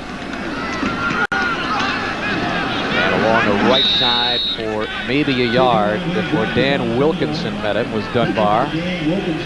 Wilkinson picked up his 7th sack of the season earlier in the game. As you watch Big Daddy just really having a good year, finally getting some pressure on the quarterback. Unfortunately, as a defensive lineman, as you watch, they're doubling deep and Dan. He plays off the run. He's always played the run well. Played the run well as a rookie, but didn't get the notoriety, or people thought he was a bust because he wasn't piling up the sacks. Unfortunately, that's how you're judged. But the fact is that he can play the run and rush the passer. And he likes it on the inside tackle position rather than the end, which he had played plenty of when he first broke in. Beuerlein passing far side, and this one just down the middle of the seam. No one was there, although Jimmy Smith was racing alongside Corey Sawyer on the far side. Corey Sawyer, incomplete. 3rd and 7. The Jaguars, their own 37-yard line. So neither team establishing itself on offense. Well, they're using both the right guard Ben Coleman, number 62, and 79 Dave Wydell to work Big Daddy over, because Dan is really starting to get has really been getting some pressure today, helping out young Ben Coleman, who's been playing for Jeff Novak, the right guard, number 67. Coleman goes 6'6", 335. And this one is almost picked off. I believe that was Steve Tovar. And good pressure applied by Copeland to Beuerlein. It was intended for Givens, but the Jaguars will punt it away. Really get a guy that really gets. Let's watch Big Daddy here. Boom, nice swim, helped out by Dave Wydell, and then Copeland, great penetration, runs right over Ben Coleman, number 62, to put the hit on Beuerlein. Copeland really coming into his own. Brian Barker kicks this one away, and it's a beauty. Drives Corey Sawyer back. Sawyer will let this one bounce out of bounds. It's checked up just like a 7-iron at the 4-yard line. Booming punt by Barker pins the Bengals back deep. This is really an amazing graphic. 9 different receivers have caught balls from Jeff Blake today. Carl Pickens not among them. I mean, that is amazing. That is amazing, especially after the season he's had. And it just shows you got to give a lot of credit to Dick Duran, the defensive coordinator for the Jacksonville Jaguars, and the defense that's playing the game. And on the ground they go to Harold Green. Jacksonville is there. Carl Pickens came into the game with 68 catches. Just 3 away from tying the Bengals single-season record he set last year with 71 catches. It seemed to cinch that he would extend that, break that today. Last game he didn't have a reception almost 2 years ago. Wow. Wow. 2nd and 9 from the 5. Little noise here in Jacksonville for a change now. Yeah, the fans are getting into it. On the ground again, Harold Green. Jacksonville's defensive surge led by Kelvin Pritchett. You know, these guys have played solid team defense, especially in October. They were playing great pursuit, great team defense. They got away from it in November. They struggled a little bit. Now we're starting to see them start to play that the way they played in October. Because that's one of the things that really frustrated head coach Tom Coughlin. He was very frustrated that they were so hot in October, especially from the defensive side of the ball. And then they really cooled out. Then they couldn't stop anybody. Well, the Pickens have been slim and none today for Carl. Quick drop by Blake, and this one is almost intercepted. Intended for Carl Pickens. Mickey Washington had a chance at Blake's 4th interception of the game. That'll bring up 4th down, and Jacksonville will get good field position out of this. Well, great job by Mickey Washington. One-on-one with Carl Pickens. He jumps the slant right there. Actually, it was nothing. Blake throwing the ball not as well as we've seen him. He's not putting the ball where it needs to be caught. And that was a poorly thrown ball. Or they were, for some reason, these guys have not been in sync all day. They scored on 5 of their first 6 possessions last week, Tunch, against the Steelers. And Lee Johnson just gets this one off, and it is a beauty. Desmond Howard drifting over to the 44. Nothing left, tries right again, and gets it up to the 48 or so, just a 4-yard return. And Jacksonville will begin with good field position. This punt almost blocked by Jacksonville. You know, we've seen some great punts today. Lee Johnson just gets it off, almost a hand on it by Mike Dumas. So Jacksonville with good field position. When we come back, they're going to try to take the lead on Cincinnati. Look at the defensive tackle, Keith Rucker, for Cincinnati, and talking with him yesterday, Tunch related a real disturbing incident to us, and we'll elaborate on this as Cincinnati plays defense here. But he said in the game last year against the Cardinals, he said Cardinals head coach Buddy Ryan put out a hit on him. Now, they don't exactly have a great relationship because Rucker was cut a couple of years ago by Buddy, saying he was too fat to play defense. But we'll continue that story as Jacksonville takes over from its own 48. Beuerlein to the air, and this pass complete, close to a first down to Ernest Givens. But Rucker told us that now his teammate, who is Derek Ware, then a Cardinal, said the assistant coaches had put down the edict that during the week, take out Keith Rucker. And it was Rucker who even mentioned to us during the course of the game that some of those teammates seemed a little more silent to him. They were good friends of his and really weren't discussing or saying anything to him. And it wasn't until after the game that Derek Ware told him in more detail of the hit ordered by Buddy Ryan, as we see James Stewart break into the clear for another Jacksonville first down. But that was pretty disturbing to hear that. I mean, Buddy Ryan and the accusations against him for putting out bounties and hits or so forth go all the way back to when he was a head coach for the Philadelphia Eagles on the Dallas Cowboys. But we talked to Derek Ware just to verify the story, and Derek Ware told us last night that indeed that was the case. In fact, that was the last game he played for the Cardinals because he was let go, and when Buddy Ryan told him about that he was letting him go, Ware said that Buddy Ryan said, "We don't like guys on the team with a big mouth." Well, that's just awful. You know, you hear stories about Buddy calling hits on guys, but you just would never believe it. And there's no room for that in this league. Von Dunbar gets the carry. A flag comes in, but normally the relationship between a player and coach, things are said as the player leaves the team. As we look at the holding call against Jacksonville, Buddy Ryan had made it clear that Keith Rucker was too heavy, called him too fat to play in his defense, but there's no room for that. Disturbing conversation with Rucker. Absolutely. I mean, I've heard I've heard coaches that didn't like opposing players. Offense number 85. 10-yard penalty. Repeat first down. And now, of course, Derek Ware is a tight end, backup tight end with Cincinnati, and you saw him inactive on the sidelines, and he said that happened. Keith Rucker indeed told us a straight story. And like I said, I've seen coaches who don't like opposing players and really want you to go after, but never to take them out. I've never heard a coach in all my years, or my 14 years in the NFL, no coach has ever. I've never heard a coach say, "Take this guy out, take his knees out." And there's no room. It's hard enough to stay healthy in this league. First down and 20 for Jacksonville. They get a piece of it inside the 30-yard line, and what really makes it stand out as just more than an accusation was the fact that Derek Ware was on the team. He was a Cardinal at the time, and he told me last night, hey, it was very clear that Buddy Ryan, through the word of his assistant coaches, said take out Keith Rucker. He cared about Keith Rucker, so before the game, even though he was on the other side of the team, he said, watch out for your legs, Keith. They're going to come after you. But Keith Rucker has thrived with the Bengals this year, coming into his own. Inside the 30 on second down with Shea Maston, and he's got a big hole on the right side inside the 20-yard line, and that should be another Jacksonville first down. Roger Jones brought him down. It is a sprint play to the right behind right tackle 73, Brian DeMarco. Great block there, and Lachey just number 35 just takes it up and runs over again. Here's a guy who used to play linebacker, right? And he's got an offensive lineman's mentality. I mean, he just loves to stick you. And he says, every time they let me carry the ball, it's like they're throwing me a bone. It's great. I get all fired up, and there you see him blocking and running with the ball at the same time, trying to run somebody over for the first down. By a nose.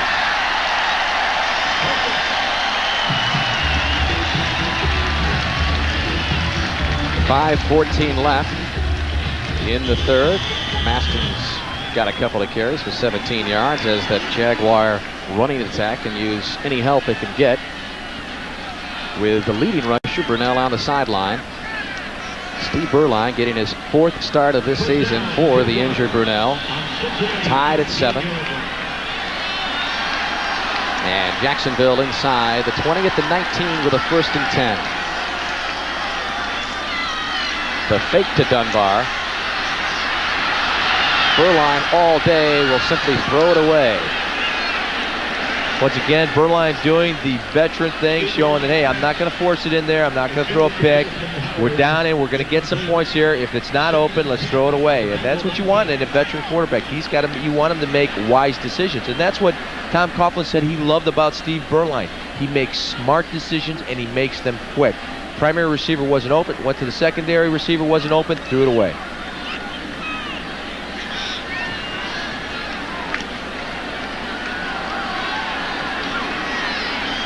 Inside the 20, Jacksonville, we mentioned, very effective touchdown percentage when they get inside the 20.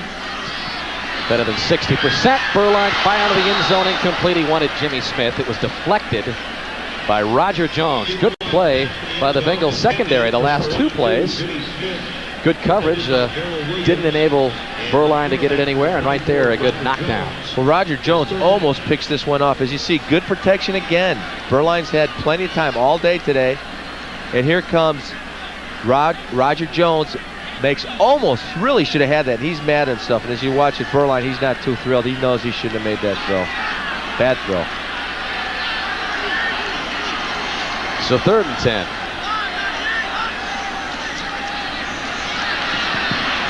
Beuerlein steps up, just gets rid of it before he is hammered by John Copeland, who has been all over the field again this week. And out comes Mike Hollis to attempt another field goal. He's 0 for 2 already. Of course, one he pushed wide to the right. The other he got blocked. So either he makes this one or he hooks it left. He's going to spot this one at the 26 or 7, so about a 37-yard attempt for Hollis. 3 for 4 on the year from this distance. And the 3rd time is the charm for Mike Hollis. And it gives Jacksonville its very first lead of this game. With 4:25 left in the 3rd, they take the 3-point advantage over Cincinnati. And we talked at the top of the telecast on whether Dave Shula's Bengals could bounce back from that disappointing loss to the Steelers last week when they had a 31-13 lead in the 3rd quarter, only to see the Steelers come back with 36 unanswered points in Tunch.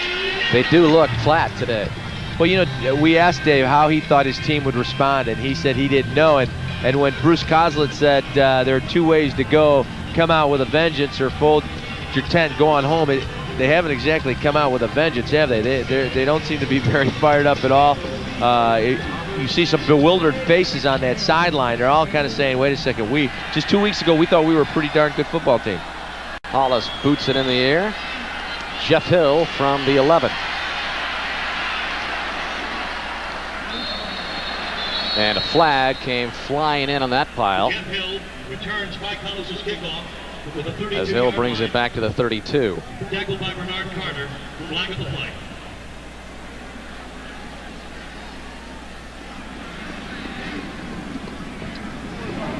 Holding on the return team.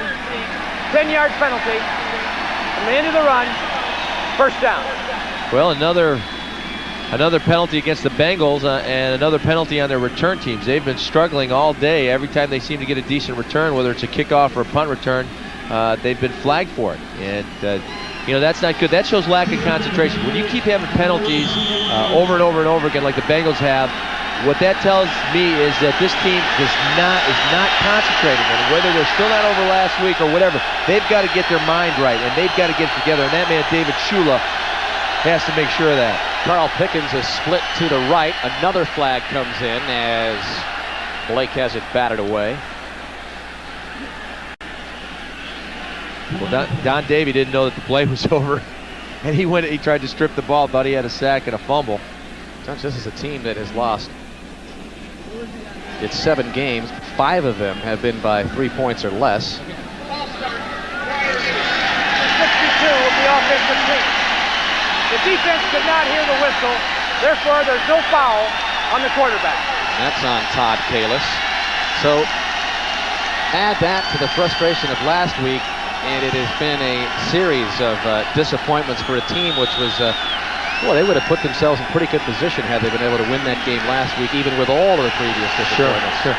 Well, you look at their season, and they've lost 2 overtime games. They've lost an additional 3 real close ones, and they got to be questioning what's going on. 1st and 15. This one never had a chance. Tony McGee was the intended receiver. And we'll send you up to Buffalo for another update. Greg Gumbel. Dan in Buffalo, the Bills continue to roll. A 12-play drive culminates in a Thurman Thomas 1-yard touchdown plunge. 25-13 Buffalo, 3 minutes to play in the third. A Bills victory today makes them 9-3 on the year. Dan?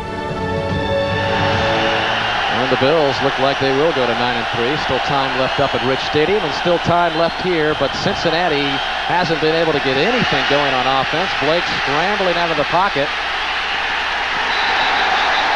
And he goes down at the 20-yard line.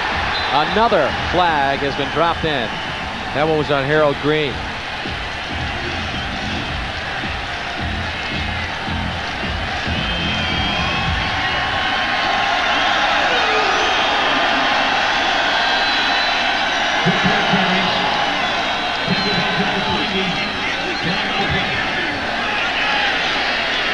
Well, as you saw, number 99, Joel Schmengi ran down Jeff Blake from behind.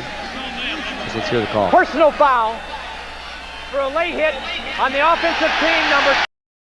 The foul was while the clock was running. Will go half the distance to the goal line. It'll remain 2nd down. This has been an offensive nightmare of a series for Cincinnati. As you watch, Blake takes and runs with Joel Schmengi, runs it down, and look at the right of your screen, coming out of, just out of the right of your screen. You can't see it. Harold Green knocks over, I don't know who that was that went flying by. As you see, Schmengi running him down with Vinnie Clark there as well. And Harold Green just unloads on someone right at the end of this and sends him into the cheap seats. But it was way too late. It was a cheap shot. He got flagged for it. 2nd down and 22. The big vulture set for the Bengals. And again, Blake will run it. And he gets to about the 23-yard line, but still well short of the 1st down. Will bring up 3rd and long. Run out of bounds by Gogenius. You know, they've just, their whole passing game has been out of sync all day long. He's just not seeming to get it. Jeff Blake has not been able to get a feel for it. He's dropped back and he's tucked and run. Let's give the Jaguars a lot of respect and credit, and sticks around especially for putting together a great defensive game plan to bottle up these great wide receivers.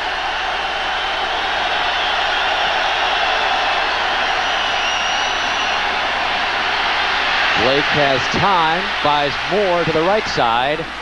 In and out of the hands of the near sideline, incomplete. And another flag has been thrown. Darnay Scott, the intended receiver. Remember, Jeff Blake has a streak of 18 games with at least 1 touchdown pass. He does not have one today.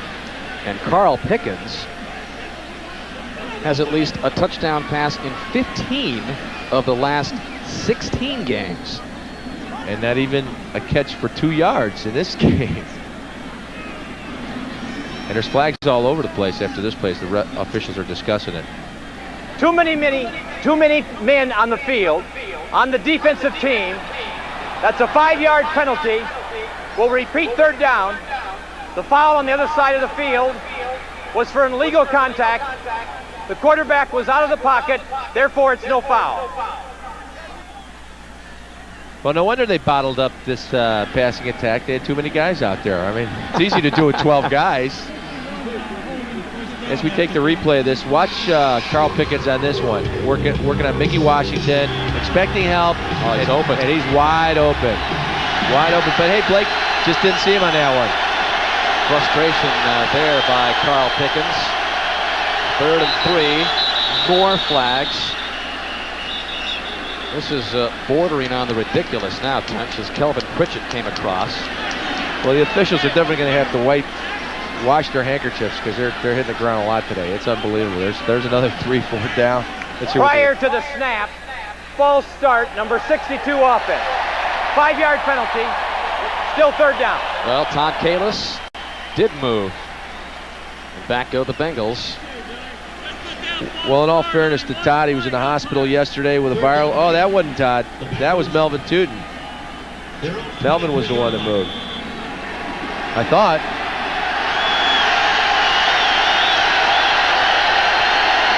$77 yards and penalties already for Cincinnati. They trail at 10-7. Blake across the middle. Incomplete, he wanted McGee. Wow. And even when he's on the mark, some of his receivers have just not been doing their part either, in fairness to Blake. Well, I hate to say this, but it looks like the Bengals are really struggling, and maybe they've taken the secondary route that we talked about, and that is fold their tent, because they are not playing like the Bengals we've seen all year. They just do not seem to have their heads into the game. I mean, they're dropping easy passes, stupid penalties, unbelievable mistakes. Maybe they just don't like Florida. Although Jeff Blake was born in Daytona. We're still searching for a theory. Johnson's punt taken by Howard at the 35. 45 knocked out of bounds at the 46. Darrell Williams knocked him out of bounds. So when we come back, Jacksonville will have good field position again. Try to lengthen their 10-7 lead. 2:35 left in a low-scoring game in the third quarter. Monday night, NBC has Visitors of the Night, a world premiere thriller. 30 years ago, they came forward. Now they're back to visit her daughter. Markie Post stars in Visitors of the Night, Monday on NBC. The Visitors here in Jacksonville have had a tough time as you look at Ben Coleman and that ever-revolving offensive line, Tunch. Well, Coughlin feels that they've got 6 solid offensive linemen, so they're bringing Coleman in for Jeff Novak at times, and they're rotating and keep everybody fresh. Try to get something going here offensively. What do you know? We have a play without a penalty flag. Von Dunbar into Bengal territory, brought down by Andre Collins. Collins playing for the injured James Francis, who broke his left leg last week. Gain of 5, 2nd and 5, the Jaguars. Collins has a couple of interceptions already this year. He was the former Redskin who played for Joe Gibbs.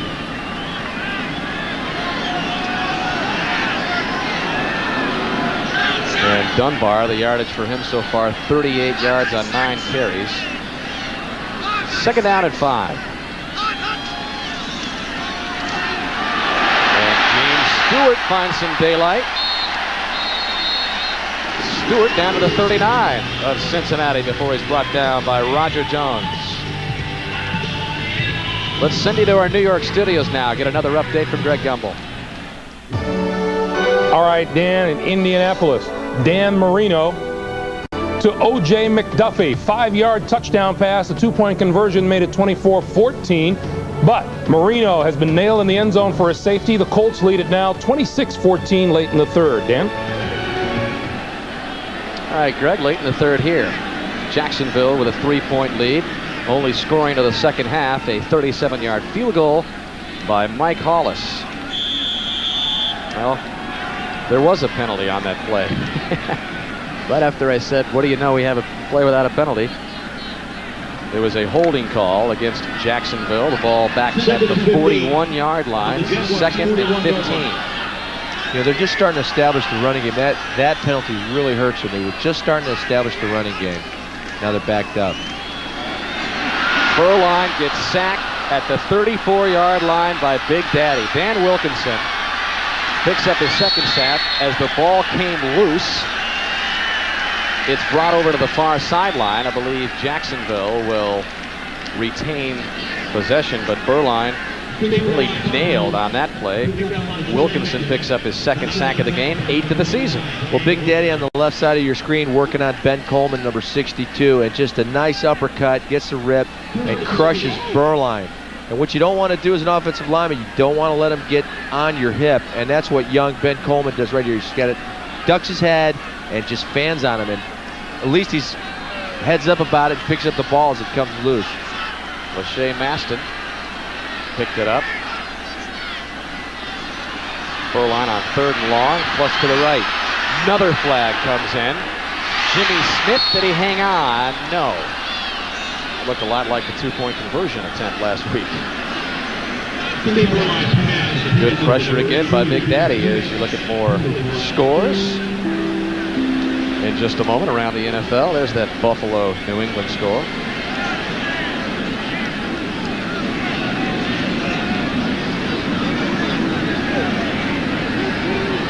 There is no infraction on the play. 4th down. Okay. I guess you get into a rhythm out there. You just figure there is a penalty. You just, I should throw it. I know there's at least one penalty on this one. Maybe he felt guilty and he said, I better pick this one up. Just naturally go for the yellow flag. He's been doing it all game.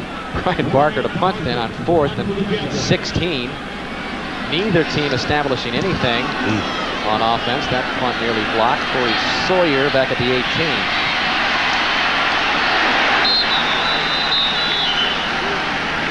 Eight or 9 yard return. Another Sawyer. Another near miss on a punt.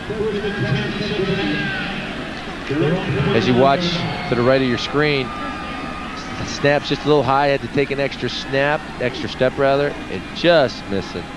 It's number 24, Roger Jones.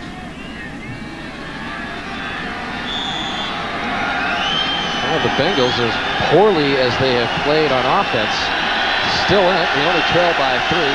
Final seconds of this 3rd quarter. 39 seconds left.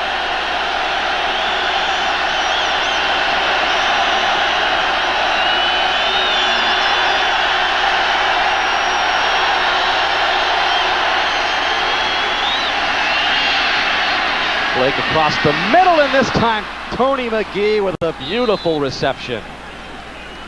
You know, Jags playing that cover 2 where the safeties are helping on the outside guys on Pickens and Darnay Scott, which really opens it up for Tony McGee, the tight end, right in between where the linebackers have their drop to where the safeties are playing their zone. As you see, Joel Schmengi, number 99, is down with an injury, and the trainers are checking him out. Not good news. They lost Mark Williams and Jeff Laugeman last week. So your safeties there are dropping into their deep zone and helping out on the coverage with the wideouts. And you see the linebacker, Joel Schmengi's in his drop, which leaves that opening for Tony McGee.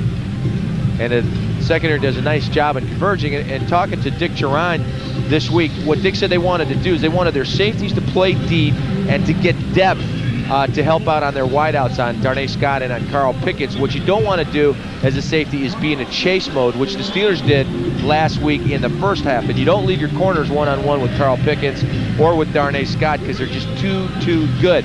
And the game plan, the defensive game plan, is a very sound one. What the Bengals have to do is they have to go to Scott more in between the two zones, in between the linebacker drops and where the safeties are helping the corners out. And that's what Blake did that. Look for a lot more of that as the game goes on. Sounds pretty good to me, Tunch. Too bad we can't tell that directly to Dave Shula. Looked like he had it all figured out there as they work on Smengi's knee, it appears. And we mentioned the player they lost in last week's game. Not only 2 defensive starters, but 2 offensive starters. Laugeman and Williams on defense, and their leading receiver and leading rusher, Jackson and Brunell, as Smengi is helped off.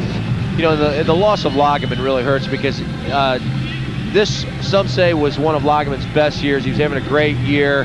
He's really the leader. As we watch Jeff on crutches, he's got his foot in one of those goofy brace casts, you know, and he's walking around with it. As you see it, that black thing kind of looks like a moon boot. And Laugeman is really the leader of that defense. He was the guy that gets those guys going. He is the guy that the young guys look up to because he's always in the weight room. He's always getting extra reps. A real leader. Closing seconds ticking down. of the third quarter, and Jeff Blake wants a timeout. Think about it. Santos Stevens replaced Smengi in the Jacksonville defense. Stevens was inactive last week because of a dislocated kneecap suffered a couple of weeks ago. It'll be first down and 10 for the Bengals at the Jacksonville 37 when we come back. This telecast is presented by the authority of the National Football League and is intended for the private use of our audience. Any rebroadcast or other use of this telecast without the express written consent of the NFL is prohibited. We begin the fourth quarter in Jacksonville, the only score of the second half. The field goal by Hollis. They exchanged a couple of touchdowns in the second quarter. Jeff Blake ran one in from 8 yards out. Jimmy Smith hauled one in from 31 yards out. Mike Hollis also had one blocked and missed one. As Harold Green begins this series, but last week Jacksonville came back. They played very well in the later stages of games. In fact, the fourth quarter is their best quarter this year, outscoring opponents 74-59. In fact, Cincinnati plays its worst football in the fourth quarter. They've been outscored 75-94. Interesting. In a 10-7 game like this, Tunch, you tend to look for those types of things. I was trying to figure out how it applied to this game. 2nd and 6, Harold Green. And he may have the first down at the 26. Nice job, a quick pitch to Harold Green following the right side of his offensive line behind Joe Walter and Todd Kalis. Nice pitch, just getting out there, picking the hole, turning it upfield. That's what, this is a very important drive for the Bengals. So they've been sputtering all day, but they can make everybody forget all that with a touchdown drive right now. Carl Pickens, who does not have a catch all game, is split wide to the right.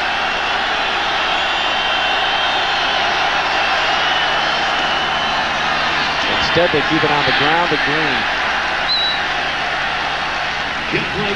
Brian Schwartz, the good run-stopping linebacker for Jacksonville, makes the stop. Second-round draft pick out of Augustana. On the Jaguars' 24-yard line. He's a big old boy from South Dakota. His family's dairy farmers. Big, strong farm boy. He'll put it on you. Division II player who's made it in the NFL. I like to see those small school guys do those directional schools too, right? Second down and 9. Blake with a deep drop over the middle, and this one dropped by Pickens. Wow. Well, he just wasn't waiting for it. He hasn't had a pass thrown to him all day. He hasn't had a pass thrown to him all day. I think he was surprised that the ball came to him. He was shocked. As we see him on the right side of your screen, number 81, Carl Pickens coming, just a clearing pattern, coming across, right in the seam there. And right in the sun, too. I'm not going to speak for Pickens, whether the sun got in his eyes, but... Well, it didn't look like he was looking back towards Blake when the ball came. It looked like he was looking at Blake, the ball didn't come, he looked straight ahead to adjust his route, and then the ball came. He just wasn't ready for it. 3rd and 9 for Cincinnati. In fact, that was the first ball that was thrown to Pickens all game. As Cincinnati calls a timeout. Their first of this second half. The NFL on NBC is brought to you by Digital Equipment Corporation. Digital, whatever it takes. By Hertz, for business, for pleasure. Nobody does it exactly like Hertz. And by American Express. CEA.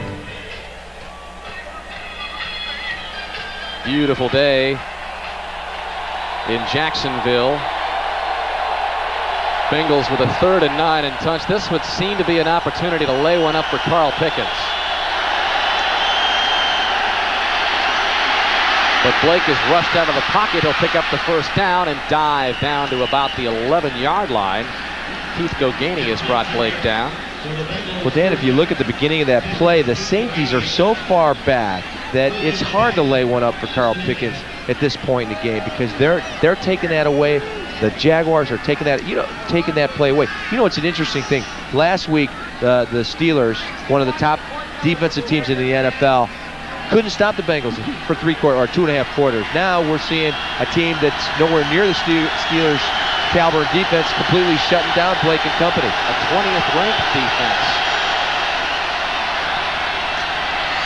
But Blake fires, and he wanted Darnay Scott.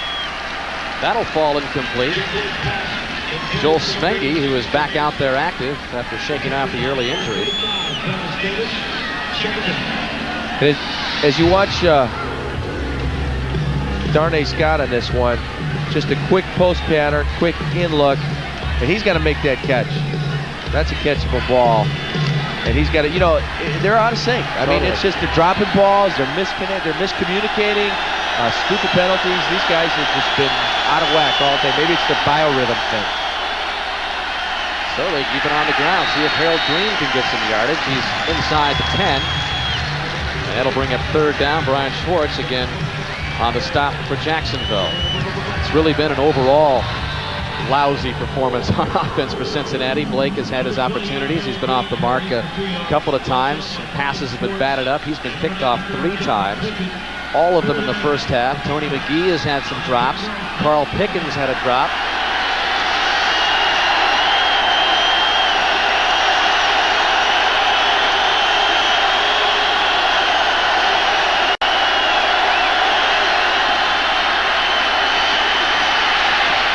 Blake chased down from behind as Pickens was in the back of the end zone, overthrowing him. Open momentarily. Now here's something you don't expect. You don't expect Carl Pickens, number 81, to be this wide open as he lines up in the slot here, which is really, that's what they need to win. He's just doing a clearing route, coming all the way across. They're playing a zone. Jeez. He had to throw it down at the end of the end zone and just puts it just a little bit over his head. So here is Doug Pelfrey in to attempt the field goal. We'll spot this at the 17, so a 27-yarder for Pelfrey, who has been red hot lately. And he drills this through, but hold everything. A flag has come in. Surprised? Let's see what this delay one's a game. Offense. 5-yard penalty. Repeat 4th down. As you look at Dave Shula, he's got to be throwing his hands up in the air and just going, what is going on here? Right now they're on his hips. That tells you. Well, now the folded arms. Folded. Well, that's kind of a quizzical. I don't understand what's going on. Look. So Doug Pelfrey will have another shot, 5 yards back. This is usually when something crazy happens. You get a flag, the penalty, field goal's good, then you have to re-kick it, and there's a block or something. 32-yard attempt this time.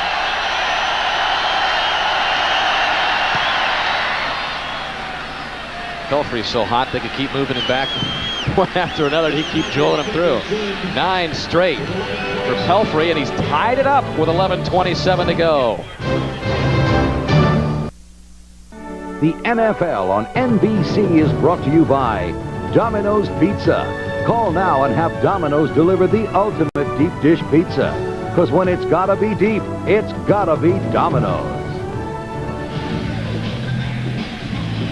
Doug Pelfrey's 31-yard field goal has tied things up at 10 apiece with 11:27 left in the game. Beautiful afternoon in Jacksonville. Not a beautiful performance really turned in by either offense. No, they both stink today, I'd say. They haven't done any of that. I mean, let's be honest. This is an offensive machine. The Bengals that scores a ton of points, and they look awful. Curtis Marsh looks into the sun and takes it out from the 5. Gets a block at the 25. Fumbles the ball. Nobody even hit him. Well, we've seen one indication that Jacksonville will hang on to it. And I believe Dave Thomas recovered the fumble by Marsh, the phantom fumble. Well, those are the toughest kind. You break out and you run and you're pumping at your arms too much, I guess, and the ball just squirted out of there. Curtis Marsh was on the practice squad the first 7 games of the season. Had a breakout return game against Seattle when he averaged about 24 yards a kickoff return, but just lost the handle on this. Nice job, nice return, good blocking up front, finds the hole, breaks out, switching. See, you know what he was doing? He was switching from his right hand to, he was doing the right thing. He was switching from his inside hand to his outside hand, but when he switched it, he just lost the handle on it. Lucky they got it back. So they begin at the 23. Beuerlein stands in. He's got another first down. Nice toss by Beuerlein to Pete Mitchell. Ricardo McDonald on the coverage. Now he's a guy you gotta love, Pete Mitchell. Even offensive coordinator of the Bengals, Bruce Kozler, like this guy was watching film on him, as we see plenty of time for Beuerlein. Good protection, puts it right on the money to Mitchell. Mitchell caught the 12-yard touchdown pass last week with a half-minute left, which got Jacksonville within 1 of Tampa Bay.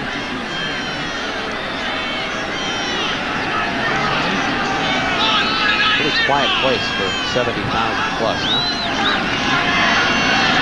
And here's the give. James Stewart. Andre Collins on the stop. You know, getting back to Pete Mitchell, it was funny when we were talking to Kozlet. He said, I like this guy coming out of college. I wanted to draft him, you know, here in Cincinnati. And when I heard that he had the big game, normally he doesn't watch of opponents, which is what the defensive coordinator, Larry Piccatello, would do. But he was watching just to see Pete Mitchell, because I just wanted to see how he caught 10 of those balls. He's a great receiver. Brother Bob is a player with Grand Valley State in Michigan. Comes from an athletic family, 3 brothers, 2 played college football, 1 played college baseball. Beuerlein back and spinning around to make a pretty nice grab was James Stewart. The question is, did he get the first down? And from where they are marking it, it appears he will get it. And he does. As you watch good protection once again, left tackle at the top of your screen, number 71. Tony Beuerlein, great hands, and here's a guy that is the absolute real deal. John Robinson, Southern Cal coach, who's coached some great offensive tackles. Anthony Munoz, Marvin Powell, Jim Yerry, and now Tony Beuerlein. He says this guy is the best, and he not only is he huge, 323 or something, is he's got great technique. Usually big guys have terrible technique, and little guys have good technique. Here's the handoff to Dunbar. Stopped cold. How much did you weigh as a rookie offensive lineman in the NFL? You mentioned Beuerlein weighed 323. I was a bulky 240, Dan. And you know, well, 245, excuse us, but there is the dueling rookie cards by Ilkin and Beuerlein. Times have changed just a little bit, Tunch. Hey, Dan, they wouldn't even look at me now coming out of college at 245. Those guys are so huge. And really getting back to Beuerlein, when you have a big guy that's got great technique and he's huge, then you got the real deal. You've got a guy. I could take you on in there right now. 2nd down and 9. Beuerlein to pass over the middle, and a nice grab. I think that was Ernest Gibbons. Beuerlein pass complete to Ernest Gibbons. And it was. Well, Ernie's slow getting up, and that's been the problem with Ernest this year. He's just getting dinged up.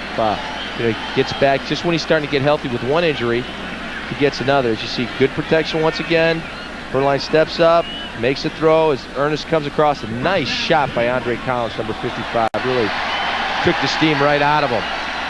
Ernie trying to get the cobwebs out of his head, as you see there. Jacksonville trying to keep this drive alive, doing a pretty good job. 1st and 10 from the Bengal 42. 7:37 left. We are tied at 10. Beuerlein pressure from the far side, and Andre Collins came blitzing in from his linebacking spot to pick up his 2nd sack of the season. Andre got one last week against the Steelers too. Almost the first play when he came in for James Francis after Francis got hurt. And on this play, you watch at the top of your screen, Andre comes in untouched, number 55. Nobody blocked him. You got to either blitz control that, or you need a back, or you got to check the protection. And that was one of the worries that Tom Coughlin had before this game. He said, we need to make sure that we can change the protection, check to the overload side, and not give up any sacks on blitzes because we're not mentally aware of what's going on. 2nd down now and 17 for Beuerlein after the sack. Fires one off the chest of Jimmy Smith. Incomplete. 3rd down and long. And let's send you back up to New York for another update with Greg Gumbel. Greg. All right, Dan, at Rich Stadium in Buffalo, those Patriots just won't roll over. Drew Bledsoe to Ben Coates for the second time today. That's a 4-yard touchdown pass. It's a 25-20 game. About 5.5 to play at Rich Stadium. Bills lead it, Dan.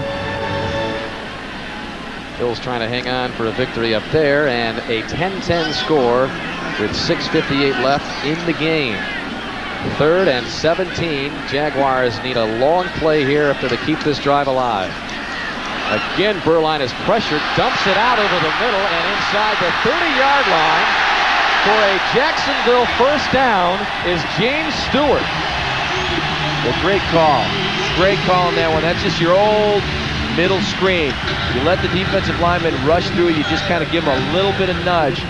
You don't want to block them, and you let them come. Now, as you watch your 3 inside guys, they just kind of get a hand, and then they start taking it off. And there's James Stewart right, just jump. Great job by Beuerlein dumping it off. Coleman up there getting a block. Dave Weidel, number 79, getting a block. Nice job. Great call. 25-yard pickup on a 3rd and 17 to James Stewart. Second reception is huge. As you see Kevin Gilbride right there, the offensive coordinator, when he was the offensive coordinator and running the run and shoot with the Houston Oilers, he always ran great screens and great draws, and this team does the same thing. Dunbar, maybe a yard, and that is all. Steve Tovar on the tackle for Cincinnati. Tovar is a guy that just thinks football day and night. Earlier in the season, Tunch, we asked him, what do you do when you get away from football? As I think about football, I mean, this is the kind of guy that would, leaf through the playbook for late night reading. I mean, he's just constantly thinks about it, and is also thinking about Ohio State's loss to Michigan yesterday in Ann Arbor. He said, yeah, life goes on, but it really doesn't. Well, you know what? It's funny, I asked him which was more upsetting, their loss to the Steelers last week or Ohio State's loss to Michigan yesterday. He said, I'm not sure. He takes it hard. This one complete at the 10 to Pete Mitchell. Last week, so many key receptions by Mitchell, and he's coming alive again in the second half. You establish yourself as a go-to guy, and that's what Pete Mitchell has done. Big week last week and picking up right where he left off today. Great protection. It always starts with the protection. I love this offensive line. And you got to give Beuerlein all the credit in the world. He puts the ball right where it needs to be pulled in. Pete Mitchell, of course, played for Tom Coughlin at Boston College, coming off a 161-yard effort last week, 66 receiving yards so far on his 5th catch of the game. And Dunbar dragged down behind the line of scrimmage by John Copeland. Copeland's everywhere. Now, last week, even against the Steelers, he was making plays all over the field. Once again today, we talked about how defensive linemen get a lot of credit and a lot of notoriety if they have lots of sacks. But here's a guy that's getting the sacks this year, but he's great against the run. Ever since he's come into the league, he's been great against the run. That's what Larry Piccatello, the defensive coordinator for the Bengals, has told us. And he is having a great year. He said, once again, I know I've said this earlier today, that Copeland is the most valuable player on this defense. 2nd down and goal back at the 11. Brunell eyeing the far side. Nice defensive play by Collins. He tipped it away before Pete Mitchell had a chance. He is quick, Collins. Oh, Andre can run. As we watch Mitchell in motion, quick out, the ball's there, and that almost could have been 6 going the other way. Done a fine job today replacing James Francis, who all the Bengals admitted was just a huge loss on that team, but the former 2nd-round draft pick out of Penn State has come up big. This is a big play. 3rd and goal from the 11 for Jacksonville. Beuerlein, down he goes at the 22, and it's Todd Kelly. 4th sack of the game by Cincinnati. As an offensive lineman, you hate that when you're blocking your guy and Beuerlein tries to roll out of the pocket late. It's actually good protection initially, and then he tries to scramble outside. And really, Tony Beuerlein, number 71, you can't blame him with that. He's just blocking his guy upfield. He's expected Beuerlein to stay in the pocket. Beuerlein doesn't see anything. He's trying to make something happen, and he gets sacked. So they had 1st and goal. Now it'll end up a field goal attempt by Hollis. And Hollis drills the 39-yarder.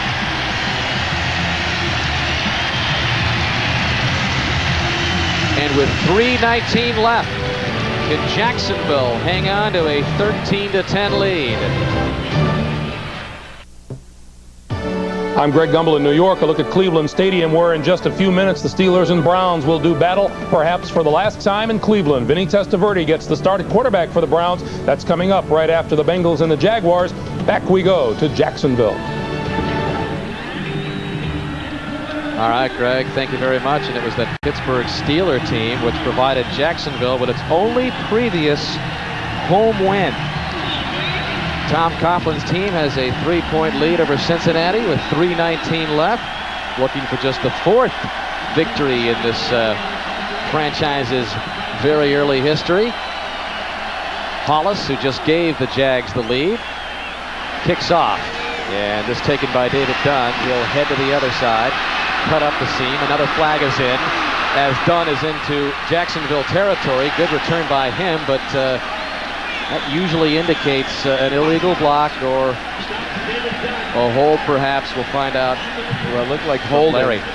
We're on a first-name basis with Larry right now. It's just, what do you got, Larry? It looked like holding on number 57. Let's see.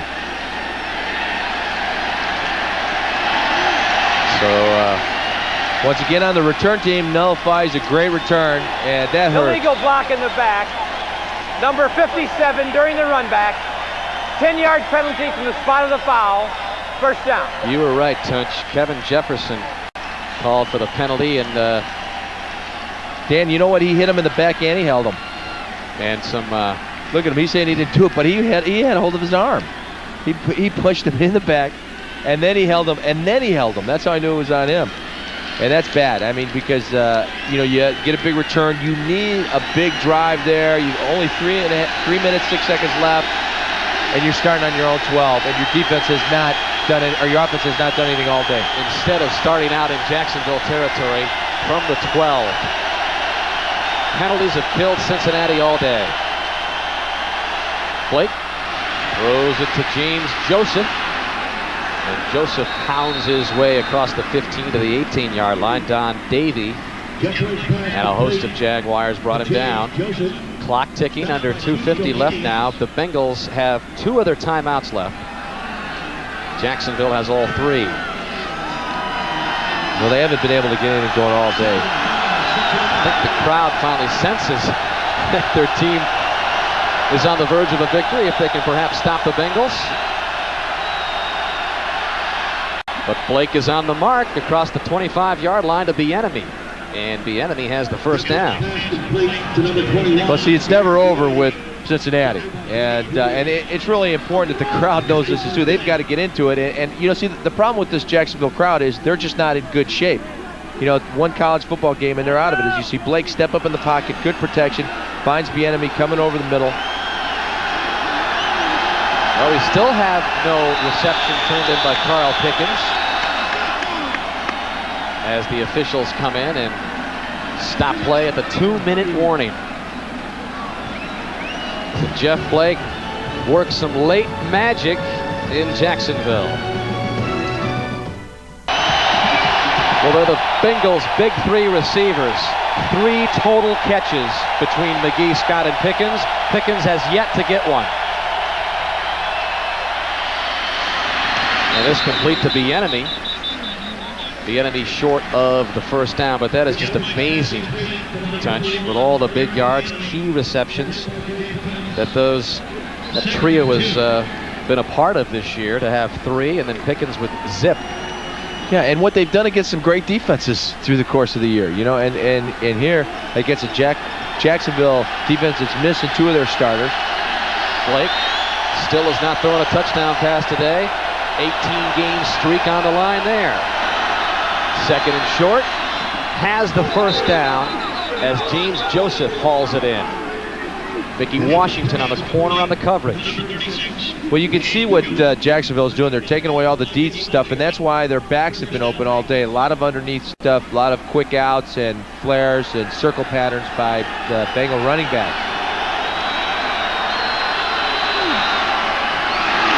This time the enemy not able to get it. Well, that ball sailed on Blake. It was just, they had the nice screen set up. They had the blockers out in front. It just misconnected. Minute and a half left, and neither team has had much success in close games this year. Bengals 3-5, Jacksonville 2-4, games decided by 7 points or less. We already mentioned that the Bengals, of their 7 losses, 5 have been by 3 points or less, and they trail by 3, a minute and a half left.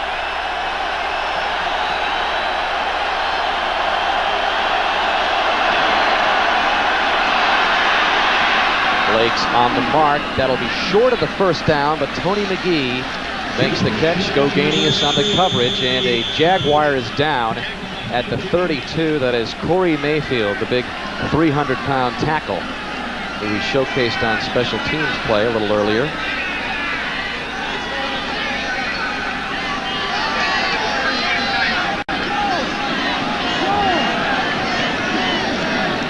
Take a break, get an injury report on Corey Mayfield.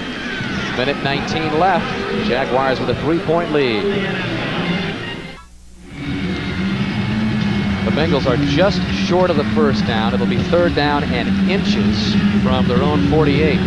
Tunch, what do you do here? Do you take a gamble and feel you can pick up the first down on a 4th down play if the pass doesn't work? I think so, Dan. It's 2-down territory, obviously, at this situation of the game. I go up top on the first one. I'd go for the big play, maybe do a play pass, try to suck into defense. And they do keep it on the ground, trying to pick up the first down. The enemy weaves his way to one in Jacksonville territory. Corey Mayfield, during the break, popped up off the turf, and he's fine.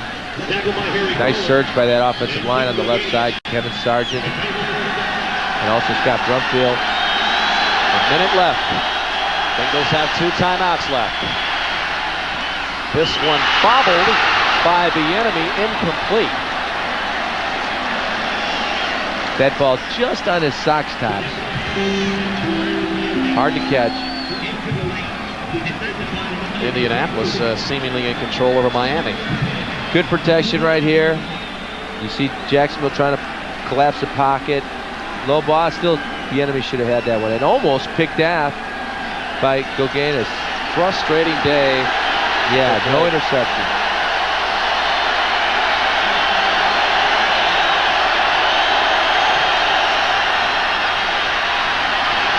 Well, here's a long ball by Blake, and wide open for a moment was Darnay Scott. Travis Davis had the coverage, but that's really the first vintage Moon Blake ball that we've seen all game. Well, that's what they were trying to take away. And as if on a replay, if you see Davis, Travis Davis, the safety, he's 15 yards deep to start off with on this play, and he's going to go over there, and he's getting depth. They've been working on this high ball all week long, and they said once the ball's in the air, go up and get it. Nice job. It was just a little short. Scott was open. Yeah, you're right. You're right. He can burn once he gets a step past the defender. And Blake had a little bit more on it.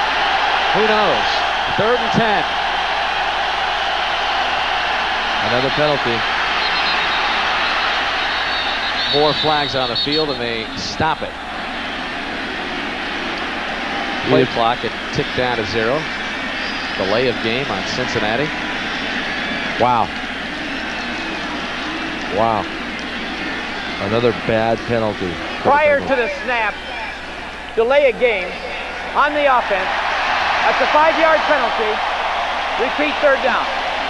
44.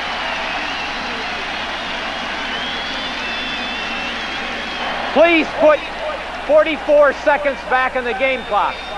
44 seconds back in the game clock. Thank you. So 44 seconds is back on the game clock. Time running out on the Bengals. Dan, it's nice to see everybody on their feet for a change in this game.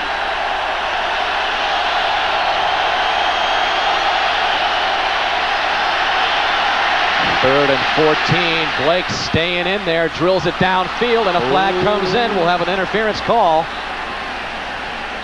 Oh, I don't know about that one. Darnay Scott, the intended receiver.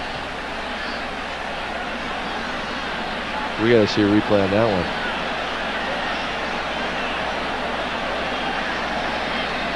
That's what happens many times.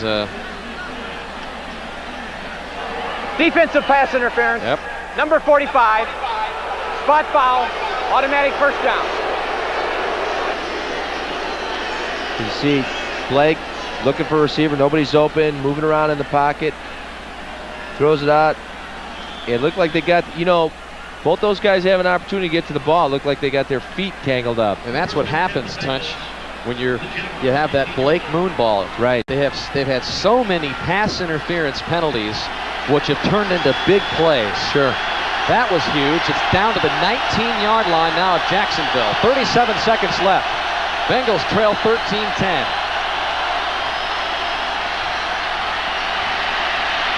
And Blake overshoots the target. Darnay Scott. 31 seconds left. And Kelvin Pritchard, number 94, just drilled him. And there's Doug Pelfrey taking some warm-up drills of his own into the net, as they are definitely within his range. And another look at the Scott route. Scott just breaking to the inside, trying to find the hole in the zone. Nice coverage. 2nd down and 10.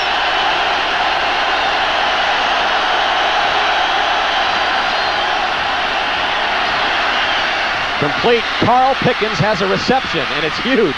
It's down to the 6-yard line. So with 24 seconds left, Pickens hauls in his first catch of the game. And he's excited about that. Look at that. He said, about time you got the ball to me. And he was just running a crossing pattern again, starting off at the left side of the field. As you watch Carl Pickens start left, they come all the way across, cuts through.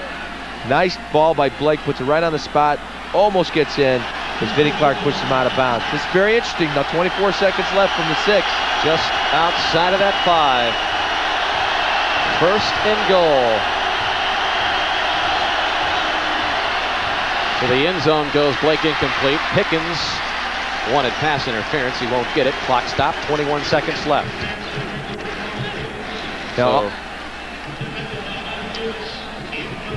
as you watch Carl Pickens just shaking out, and Mike Dumas got away with one because he had his arm right around his waist. This is where Pickens or Darnay Scott, where Blake likes to put it up top and let them go get it. The fade into the corner of the end zone. And the Jags were working on this on Friday. As a matter of fact, that's how Vinnie Clark sprained his wrist. They were throwing a lot of balls up for grabs, jump ball. Jeff Blake just says you can't stop it. Touchdown. A flag comes in. It's Carl Pickens who made the catch.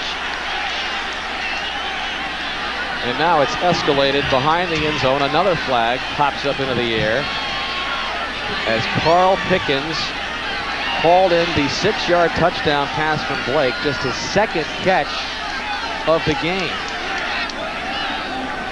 But it's marred by this activity. As the fans are getting into it too, the policemen are over there trying to get them out of it as they pull everybody apart. What about Pickens? Comes up with a huge catch to make it 1st down and goal from the 6, and then has the touchdown catch there, which has put the Bengals up with just 17 seconds left. Well, that's why you can never count them out. I mean, they have the weapons. They might have been silenced for most of this game, but they have come alive when it counts, when they needed to. And it keeps Blake's touchdown streak alive just barely at 19 straight games.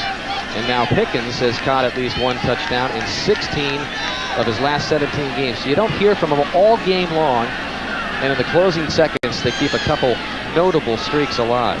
Well, he's such a competitor, Dan. Everybody that you've talked to in this league talks about what a competitor Carl Pickens is and how he goes after every ball. He's a guy, he's got a tremendous amount of confidence and competitiveness, and he wants the ball. And he kept saying, give me the ball, I'm going to get open. Never got down, didn't get frustrated, or if he did get frustrated, he didn't let it get to him.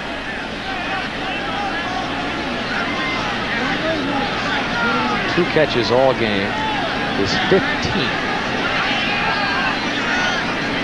touchdown reception that leads the NFL. It was a 13-play, 88-yard Cincinnati drive, which took on just the over play, 3 minutes. We have a touchdown for Cincinnati. We have a personal foul for a late hit on number 24 of Jacksonville. We have a personal foul for slugging on number 27 of Jacksonville, and he's ejected from the game. Vinnie Clark's ejected for the slug, and Harry Colin also picked up a penalty.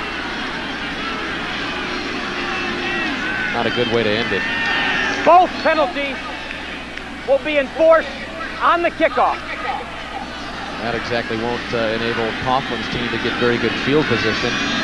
Well, that's just frustration on the part of the Jaguars, because they scored the touchdown and they could feel this game slipping through their fingers. But that is a stupid penalty, because you take away every opportunity that your offense might have by tacking on this yardage on the kickoff. There's no way they're going to get a decent return now, and you're going to have poor field position for your offense. I know it's only 17 seconds, but anything can happen. At least you take away the one chance that they might have. Let's not forget about the pass interference.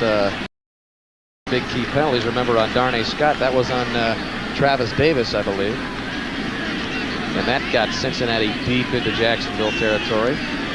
Carl Pickens got a pass, got him at the 6. And then scored as Doug Pelfrey comes on to try to make it 17-13 to put that field goal differential out of it for Jacksonville. So that's a big extra point. Jacksonville needs a touchdown to try to pull this one out. There's only 17 seconds left. All right, as you watch Carl Pickens to the right of your screen here, just a little shake and bake, goes to the inside, wide open. Now there was a breakdown, and then Harry Colin just took a shot on. That was a bad late hit. And now, as you see, Colin throws him down, and that's when it all erupted. Here Blake has the time.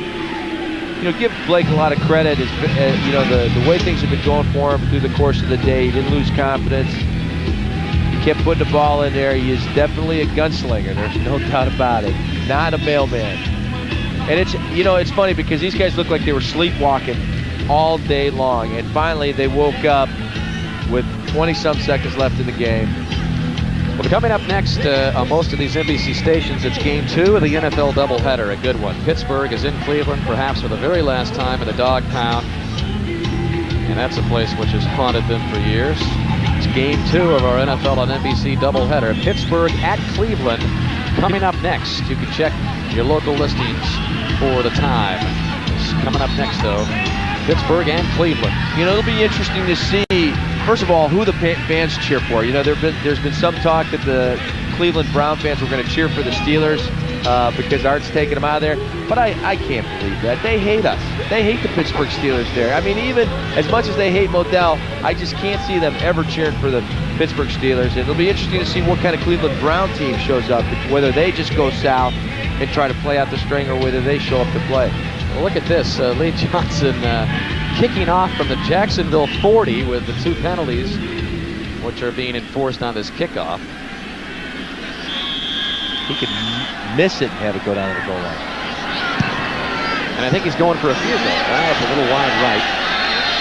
Some lucky fan with a souvenir there. So the Jaguars, they forced them not to break some sort of return, and 1st and 10 from the 20 with 17 seconds left. Jacksonville has 2 timeouts left.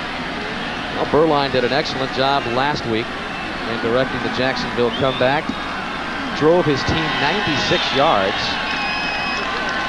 for the touchdown to Pete Mitchell to get him within 1 with a half minute left, but he doesn't have near as much time left here. I don't know, if it was number 7 from Denver, it might be able to happen, but hey, anything can happen. We've obviously seen anything happen, but this is really a tough row to hoe here for Steve Beuerlein and that Jaguar offense. Bengals fall back into prevent. Beuerlein lets one fly midfield, incomplete. Clock stops with 11 seconds remaining. Fans want a call. Second and 10 at the 20-yard line. Well, that's what you got to do. You just got to throw it up there. Hopefully you can either complete it or get an interference penalty, as we see Corey Sawyer on the coverage. The gambler. This be one of those games that Beuerlein likes to put on the resume reel. He said he wanted to impress the rest of the league today and getting his chance to start. What do you think? I think he's made some really good choices. You know, they haven't been able to run the ball like they wanted to, and obviously the one loss thing is what makes it. That one will be picked off by Grayson Walker with 4 seconds left. Walker picks up his 4th interception. An easy pick. It was intended for Jimmy Smith. Well, he's got to be frustrated now. Thinking the victory was just within their grasp. The only AFC Central team to sweep the expansion Jaguars. Way to go, Dave.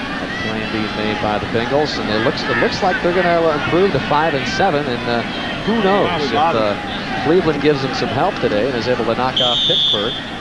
The division lead would be just 2 games. Crazy things have happened all season long. And the Steelers don't have it easy. Their last 2 games are in Oakland and in Green Bay, with New England in there somewhere. You might remember last week, Beuerlein ended the game with an interception. He ends it with another one today. The Bengals kneel down and take the 17-13 victory over Jacksonville. Coming up next, the second half of our doubleheader. Most of you will see Neil O'Donnell lead the first-place Steelers into the dog pound to face the Cleveland Browns. So for Tunch Ilkin, I'm Dan Hicks saying so long from Jacksonville Municipal Stadium in Jacksonville. The Bengals win at 17-13. You've been watching the NFL on NBC, home of Super Bowl 30.